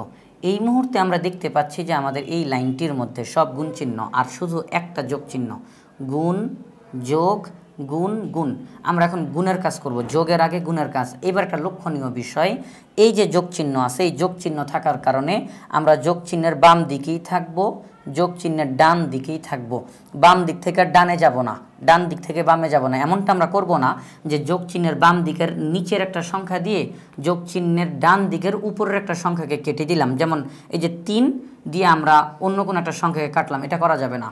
তারপরে যোগ চিহ্নের ডান দিকের কোনো একটা সংখ্যা দিয়ে যোগ চিহ্নের বাম দিকে কেটে দিব, এমনটা করা যাবে না। এখানে সাবধান থাকতে হবে, যোগ চিহ্নের বাম দিক, এটা বাম দিক আলাদা, যোগ চিহ্নের ডান দিক এটা আলাদা। বাম দিক থেকে ডান দিক, ডান দিক থেকে বাম দিক, এখানে যাওয়া যাবে না, কারণ এটা সমান চিহ্ন না, এটা যোগ চিহ্ন। তাহলে এখন যোগ চিহ্নের বাম দিকে আমরা দেখি কোনো কাটাকাটি করা যায় কিনা, এবং আমরা দেখতেছি হ্যাঁ কাটাকাটি করা যায়। 16 একে 16, 16 দুগুণে 32, আর কোনো কাটাকাটি করা যায় না। এখন আমরা দেখি যোগ চিহ্নের ডান দিকে কোনো কাটাকাটি করা যায় নাকি যায় না। আমরা দেখতেছি 22-এর মধ্যে 22 যায় একবার, 22-এর মধ্যে 22 যায় একবার, আর কোনো কাটাকাটি, হ্যাঁ 7-এর মধ্যে 7 যায় একবার, এই যে 14, 14-র মধ্যে 7 যায় 2 বার, আর কোনো কাটাকাটি না, আর কোনো কাটাকাটি করা যায় না। এখন আমরা পরবর্তী লাইনে গিয়ে লিখব 5/2 গুণ চিহ্ন দিয়ে থার্ড ব্র্যাকেট। এখন এখানে 5 গুণ 1, 5 একে 5, আর নিচে 2 গুণ 3, 3 দুগুণে 6 যোগ চিহ্ন। এবার এখানে দেখি কত হয়, 1 গুণ 5 গুণ 2, তাহলে 5 একে 5, 5 দুগুণে 10, আর নিচে 1 গুণ 1 গুণ 3, 1 একে 1, 3 একে 3 থার্ড ব্র্যাকেট। এবার আমরা এই থার্ড ব্র্যাকেটের ভিতরে যোগের যেই কাজটা সেটি সম্পন্ন করব। 5/2 গুণ থার্ড ব্র্যাকেটের ভিতরে দুইটি ভগ্নাংশের যোগ করতে হবে, তাহলে হরগুলোর লসাগু বের করব। 6 আর 3-এর লসাগু 6, 6 6-এর মধ্যে যায় একবার, 5 একে 5, 3 6-এর মধ্যে যায় 2 বার, 10 দুগুণে 20। তাহলে পরবর্তী লাইনে কত হবে, 5/2 গুণ এখানের মধ্যে হবে উপরে 5 আর 20 যোগ করলে হয় 25, নিচে হচ্ছে 6। এটি যেহেতু একটি ভগ্নাংশ, সুতরাং আমরা আর থার্ড ব্র্যাকেট রাখবো না, থার্ড ব্র্যাকেটকে আমরা উঠিয়ে দিব। তাহলে এই যে গুণ চিহ্ন আছে, গুণ চিহ্নই থাকবে। এখন আমরা দেখব এখানে কোনো কাটাকাটি করা যায় কি না।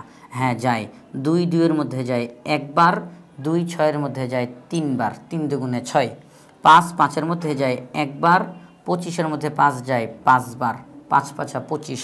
এখন দেখি আমাদের সর্বশেষ ফলাফলটা কি বের হয়, সেটি আমরা দেখতেছি যে সর্বশেষ ফলাফল বের হয় 5 একে 5 এবং নিচে 3 একে 3, অর্থাৎ 3/5। উপরে 5 একে 5 আর নিচে 3 একে 3, তাহলে 3/5। এটি একটি অপ্রকৃত ভগ্নাংশ, তাকে আমরা মিশ্র ভগ্নাংশে রূপান্তর করতে পারি। 3 5-এর মধ্যে যায় একবার, 3 একে 3। 5 হওয়ার জন্য আর কত দরকার, আরও 2 দরকার, তাহলে 2 হচ্ছে ভাগশেষ, তাকে উপরে লিখে দিব। 3 একে 3, 3 আর 2 যোগ করলে হয় 5। তাহলে আমরা 3/5কে কীভাবে প্রকাশ করতে পারি মিশ্র ভগ্নাংশে, 1/3/2 এইভাবে করে প্রকাশ করতে পারি। তাহলে আমরা এখানে লিখে দিব যে অতএব নির্ণেয় সরল মান, এখানে আমরা পেলাম 1/3/2, আমরা এটিকে লিখব 1/3/2, এটি হচ্ছে উত্তর।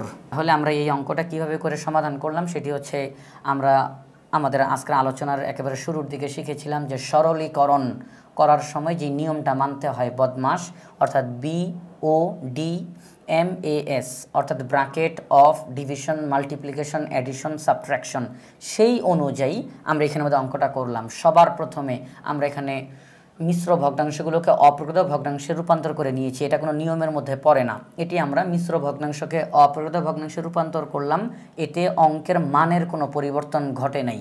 এরপরে মূল যেই নিয়ম সেই নিয়মে চলে যাব, অর্থাৎ ব্র্যাকেটের কাজ। আমাদের অঙ্কের মধ্যে first bracket, second bracket, third bracket সবগুলো ব্র্যাকেটই আছে। সবার আগে ফার্স্ট ব্র্যাকেটের কাজ করব। এখানে দুইটা ফার্স্ট ব্র্যাকেট, একসঙ্গে দুইটা ফার্স্ট ব্র্যাকেটের আমরা কাজ করলাম।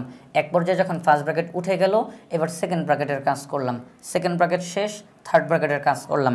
এক পর্যায়ে গিয়ে আমরা ফলাফল পেলাম 1/3 আমরা বলতে পারি আমাদের এই যে প্রশ্নটি, এই প্রশ্নটির যদি আমরা সরল করি তাহলে আমরা পাবো যে নির্ণেয় সরল মান 1/3 আমরা আশা করি এই যে নিয়ম অনুযায়ী আমরা এই অঙ্কটা করলাম, এই একই নিয়মে আমরা বাকি সবগুলো অঙ্কের সমাধান করতে পারবো এবং এই ধরনের যত অঙ্ক দিবে সরলের, আমরা সব সরল অঙ্ক ইনশাআল্লাহ করতে পারবো। আশা করি আজকের পর্বটি তোমাদের ভালো লেগেছে। পরবর্তী পর্ব দেখার আমন্ত্রণ জানিয়ে আজকের মতো এখানেই বিদায় নিচ্ছি। আসসালামু আলাইকুম।